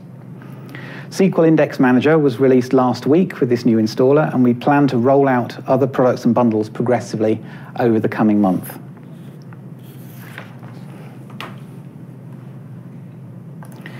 We've invested a lot of time in making our installer fit for the future, and for many conversations we've built up a plan of where we're going to go next. So we've already done the rebuild of the underlying engine, and we've made a big difference to the user experience. The next steps are to integrate with product licensing so we can highlight the products you're already entitled to install, as we saw with the major version upgrade earlier. And the installer should also make the task of cleaning up a machine ingeniously simple, so you can uninstall tools en masse, deactivate your licenses automatically, and not have us pester you with multiple surveys. And in the longer term, the installer should recognize when there are more recent updates to your tools and be customizable enough that it can set up an entire environment without heavy manual work. In short, we hope it will evolve into a complete manager for your suite of Redgate tools. We're really looking forward to hearing what you think, and all your ideas will help us in shaping the installer as it goes forward into the future. Thank you.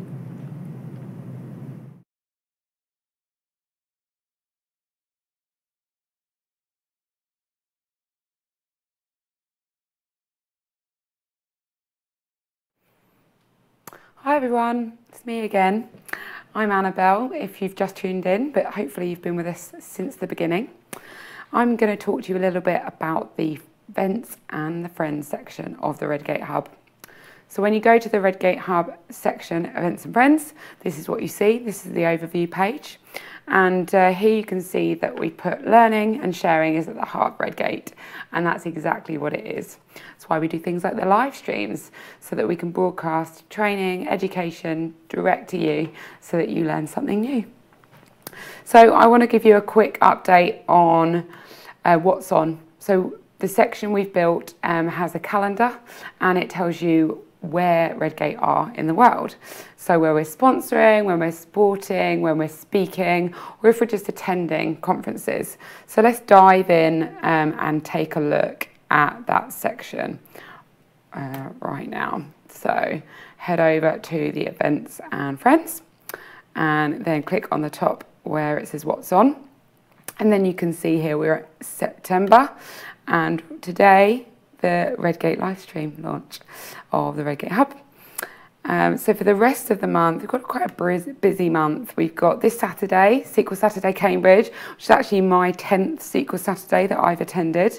So we've got Steve Jones joining me again, and he's going to be talking about database DevOps on Saturday, and we've got a crew joining me too. So if you're going to that, look forward to seeing you there. Next week, we've got some of our team going out to Copenhagen and Stockholm. So they're looking forward to going to that event. The week after, we've got some attendees heading out to WinOps London, which is an event hosted by our partner, the DevOps guys. We're sponsoring an event in San Diego, that's SQL Saturday San Diego. And then quite a few of us actually are going out to Microsoft Ignite in Florida. So it's a multi-day event, and we've got quite a booth there at Ignite. And we'll be showcasing Redgate's latest tools, so SQL Clone, as you've heard from today, database DevOps, as Tom talked to you about, and some of the tools that are within the Visual Studio Enterprise 2017 edition. So we're going to be there right the way through to the end of the month. And then again, supporting an event in Pittsburgh, SQL Saturday.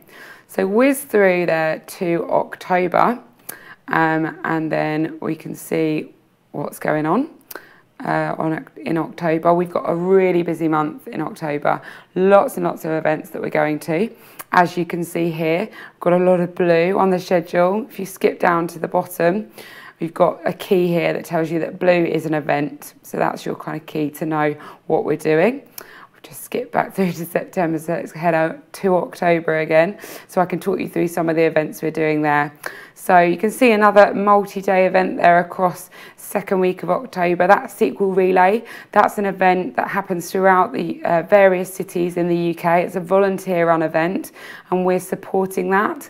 So we will be helping them to get that show on the road. Most of them, I think, are free events. You might have to pay a little bit for your lunch, but otherwise, free events put on by volunteers, fantastic speakers. So if you are in the UK, head on to those events. There are some events here that we've got speakers at in America as well. So we've got VS Live Anaheim, DevOps Conference, and then later on we've got Grant speaking at IT Dev Connections, so that's in Las Vegas. And then we've got FinTech Code, which is a brand new event for us. We're sponsoring that too. But then we've got the big one. We've got PASS Summit, and that is happening starting on the 31st of October in Seattle. So let's go and tell you a little bit more about the SQL PASS Summit. So Ignite, talked about, happening in September in Orlando. PASS Summit, that is going to give you, if you use the code there, $175 off your registration if that is you aren't registered. If you haven't been to the event before, I'd really recommend it. I've been going myself since 2010, so this will be my 7th event this year. Been to all of the ones in Seattle and since 2010, and I've been to one in Charlotte too. So we're back in the rainy city again this year in October, November. And I really hope you'll join us, actually. So now I'm just going to show you a really quick video from our friends at PASS Summit to tell you why you should go. Attending PASS Summit has absolutely changed my career. I came here for the first time in 2012. I went to every session and I kind of kept to myself. What really changes it is the networking, the knowledge, the people you meet. You can gain as much knowledge off of people you meet as you would in the sessions. It definitely enhances. I've become a speaker in the past, and now I work for Microsoft. SQL Saturday and PASS Summit have changed my life, definitely. So far, Summit seems like there's so many people here to learn and grow from, but it somehow still feels intimate. And so I'm just excited to get to talk to more people. When you are a DBA and you deal just with your environment, you probably don't know what other people are facing. Data professionals, our job is to learn, and I think Summit gives us an opportunity to do that. PASS connects me with so many people in the community, experts in every single piece that I need to be able to learn from. PASS Summit, PASS BAC, PASS SQL Saturday, PASS Chapters. Like, I'm tempted to go to PASS Chapters on my holidays. This is my holiday. People are like, what are you doing for your holiday? I'm going to a technical conference because I love it. I love it.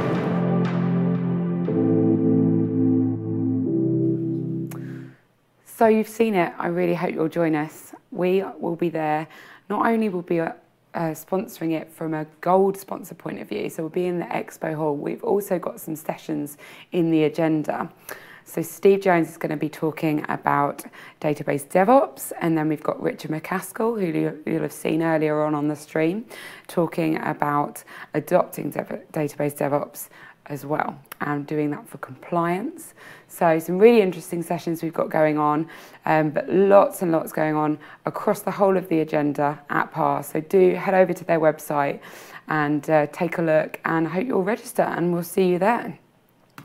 So other things within the events and friends section on the Redgate Hub are information about our sponsorship program.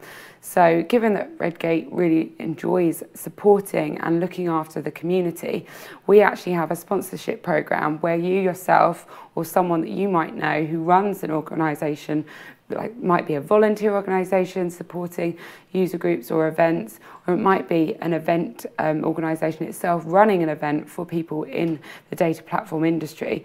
We can help you by supporting your user group or event. All you need to do is submit a request online, and then we'll do our best to support you. The page looks a bit like this, and there's a couple of different options. So whatever you need, you can tell us by filling out a form, and then we'll get right back in touch with you and let you know how we can be involved. So that's everything to know about sponsorship from Redgate.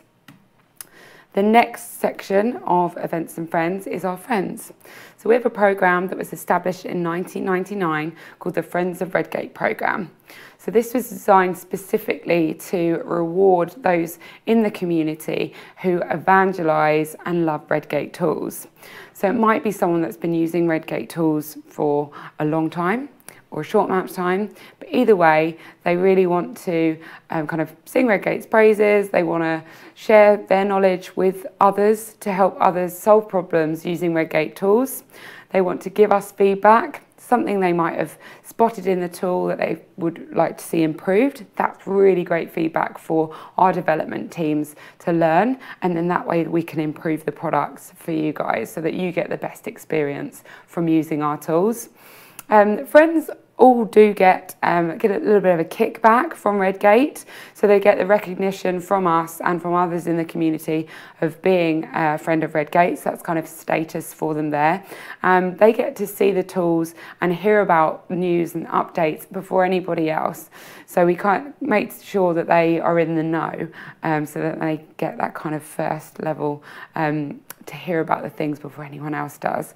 They also get the chance to come and join us at events, join our social get-togethers, and come and have fun with Redgate. So that's some of the things that are part of the Friend of Redgate programme. Now, our friends do really enjoy being part of the programme. Just a quote here from one of our friends, Chris Yates, if you're watching, hi. So at the start of each year, when we renew Friends of Redgate, or we invite new Friends of Redgate in, we ask them what their intentions are, what they're looking forward to most in the year ahead. So this is what Chris said. He wanted to continue being an advocate in the community for Redgate's products. Now, Chris has been a Friend of Redgate since 2004, which is awesome for us and really great to have him on board. Chris isn't alone. We've got friends who have really helped us out, contributed over and above, and really stood out for us and across the development teams here at Redgate. So we reward them by awarding a Friend of the Month each month. So here are some of our Friends of the Month for this year. So I wanted to call them out so that everybody can take a look and show my gratitude and thanks to them for being really supportive of Redgate. So thank you. You can actually contact them yourself if you want to. So we have a directory in the Friends section of the Redgate Hub, and you can see there they've got their bios, their contact details. So if you want to get like an independent view or a view from someone that's used Redgate tools in the wild, reach out to them. They're part of the Friend of Redgate programme to share their knowledge with members of the community, so people like you, so they'll be happy to hear from you, I'm sure. So to see what Redgate is up to, where we are, and to engage with our Friends of Redgate, just head to the Redgate Hub events section and take a look, take a browse. Look forward to meeting you at an event really soon.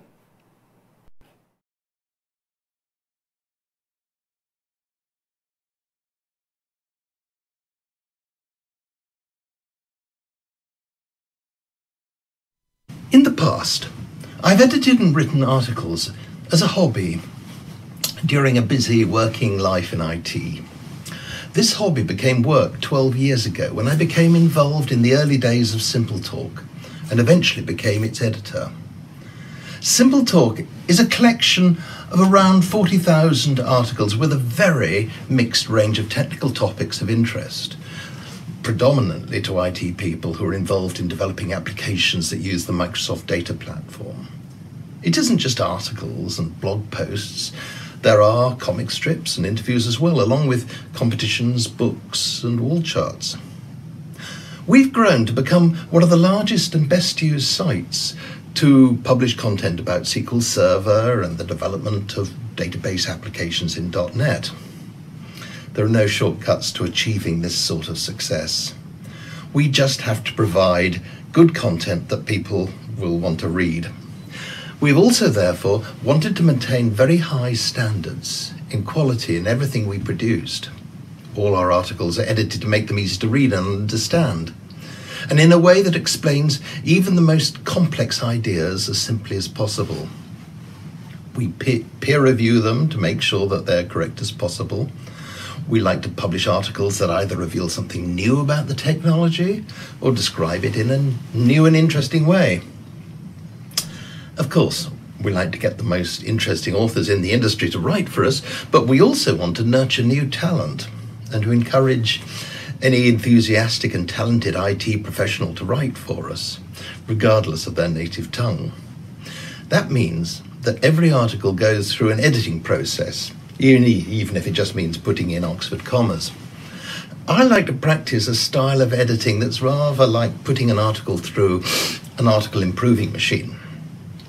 The reason that I sometimes need to reach for the mental jar on the metaphorical shelf marked article improving oil is that on Simple Talk we choose authors based on their expertise, originality of thought, inquiring mind, and their stubbornness in getting to grips with their topic. We don't select authors because they can turn out a pretty turn of phrase. Not at all. They don't even need to have to speak English, although that usually helps. We, as a result, have a certain mixture in the extent of editing that an article requires. We have authors who have an excellent style and who require almost no editing. However, this is rare. It's much more likely that their article requires polishing. A good IT all-rounder can usually write clearly, in a clear logical sequence, and can do it in such a way as to prevent the reader going into a system shutdown. It is an important skill in any team as being able to place a sticky note on a whiteboard or write an application installer. But it isn't as celebrated a skill as developing a hit game, but it's still something worth acquiring. However, we don't attach any blame if you need help to conform to our article style. It's the author's knowledge and experience that we want to tap into. We get articles where there are good ideas that are worth sharing, but only after certain changes to fix problems in the way that articles are written. Let's list some of the problems and their solutions. Getting in a muddle with the technology. We have volunteers who are tech experts in their field and who can help with this. They go through the article and add comments where they think you may be incorrect or have missed an important point. They may be right or wrong, but these comments are always useful to the author because they always show where a user has stumbled over what you're writing. Getting the sequence muddled up. Your train of thought must be reasonably obvious without leaving steps out. Your statements must be in the right order. Lapsing into jargon. When you're working closely in a team, everyone tends to lapse into a private shared language that's intelligible to team members but baffling to outsiders.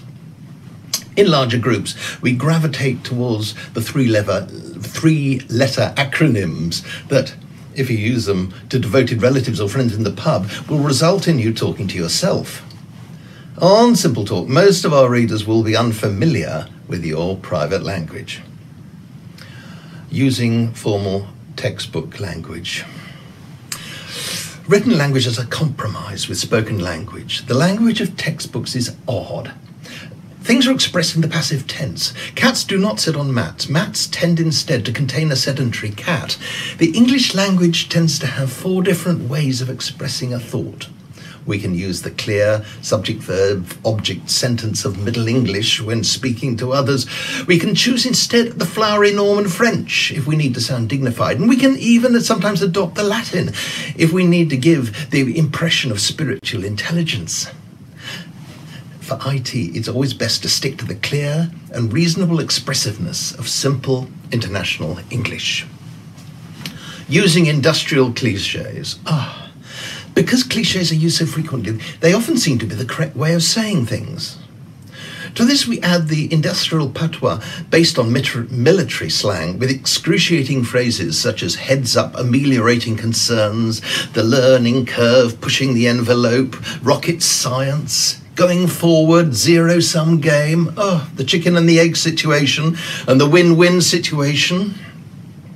Dreadful. Thingamajigs. In IT, we often run short of suitable vocabulary because the technology is so new. Coopers, for example, aren't lost for words. A long-established technology such as making wooden casks has a technical word for everything. We use words like environment, situation, or scenario when we're lost for words. Some good IT glossaries are maintained, including one for SQL Server, and so we try hard to make sure that we use the right terms in our articles. So that's it. On Simple Talk, we are writing for a technical audience. Redgate is a technical company. And if we find something interesting, we guess that others who are working on the Microsoft Data Platform will find it interesting too. It isn't just about the new technologies or the changing requirements of the business, but also about new and different ways of exploiting the more mature technologies. There seems to be a demand for articles that stand the test of time. Some of our old articles that date back 10 years are still well read. We keep some of them updated and try to revise anything that's no longer correct. We're committed to a broad coverage of all the interesting topics that are relevant to creating and maintaining database-driven applications that use the Microsoft Data Platform, SQL Server, the many Azure databases, SQL Server on AWS, Big Data, PowerShell, C#, DLM, and DevOps. Not only that, but we want our content to be relevant to a whole mix of readers, whether developers, managers, technical architects, testers, or operational people. It's an ambitious target, but it interests us, and we'd like to pass on our enthusiasm for it.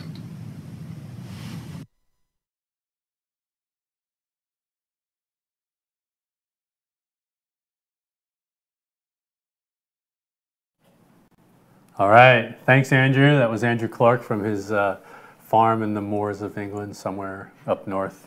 I don't know where exactly, but down south, but not far. Not far. Talking about Simple Talk, which is now part of the hub as well. So hopefully, if you're looking for those Simple Talk articles, they're next to the forums and the product learning and all that other stuff.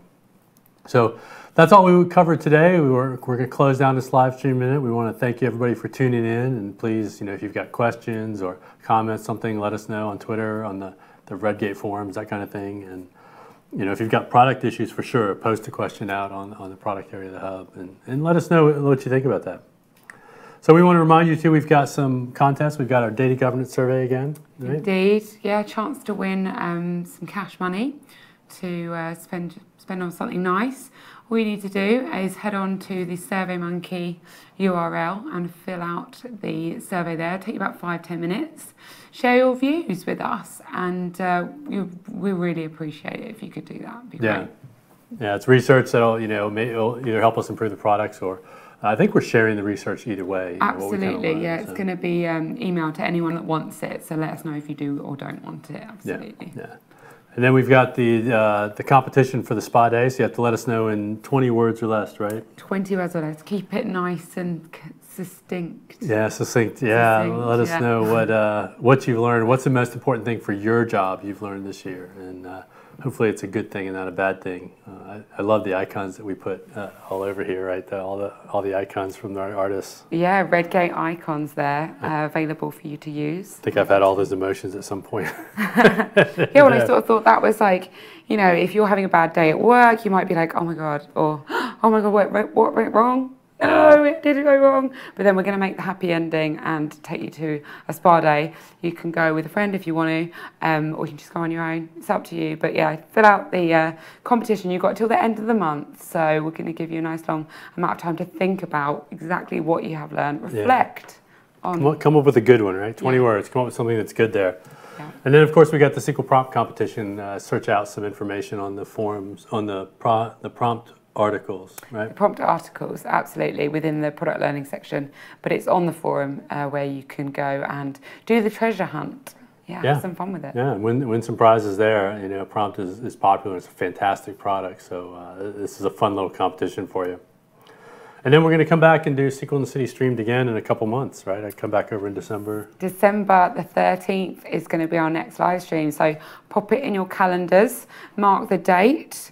We'll be in touch to let you know timings and everything nearer the time, and we'll have a registration page very similar to today's live stream where you can sign up, and then you can keep up to date with who's going to speak, who we're going to invite to speak. Yeah, I don't know. I mean, Grant and myself are coming over for sure, and That's then we'll a given. see. Absolutely. We'll see who else from the dev team or the product team or something comes out and wants to help share some information.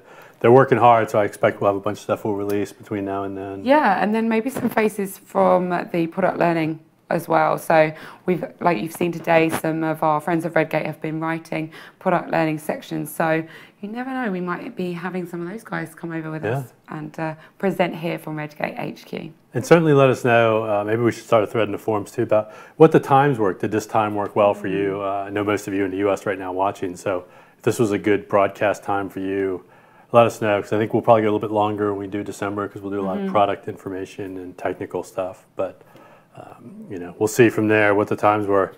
And other than that, I think we're ready to call it a night. It's almost 11 o'clock p.m. It's been a long day, but it's been good. We got here at 5 a.m. this morning. We did, just for you guys. So we hope you enjoyed it. Let us know. Like we said, Twitter, forums, there are ways to contact us. So please don't be a stranger. Let us know what you think. All right, thanks for coming. See you guys next time.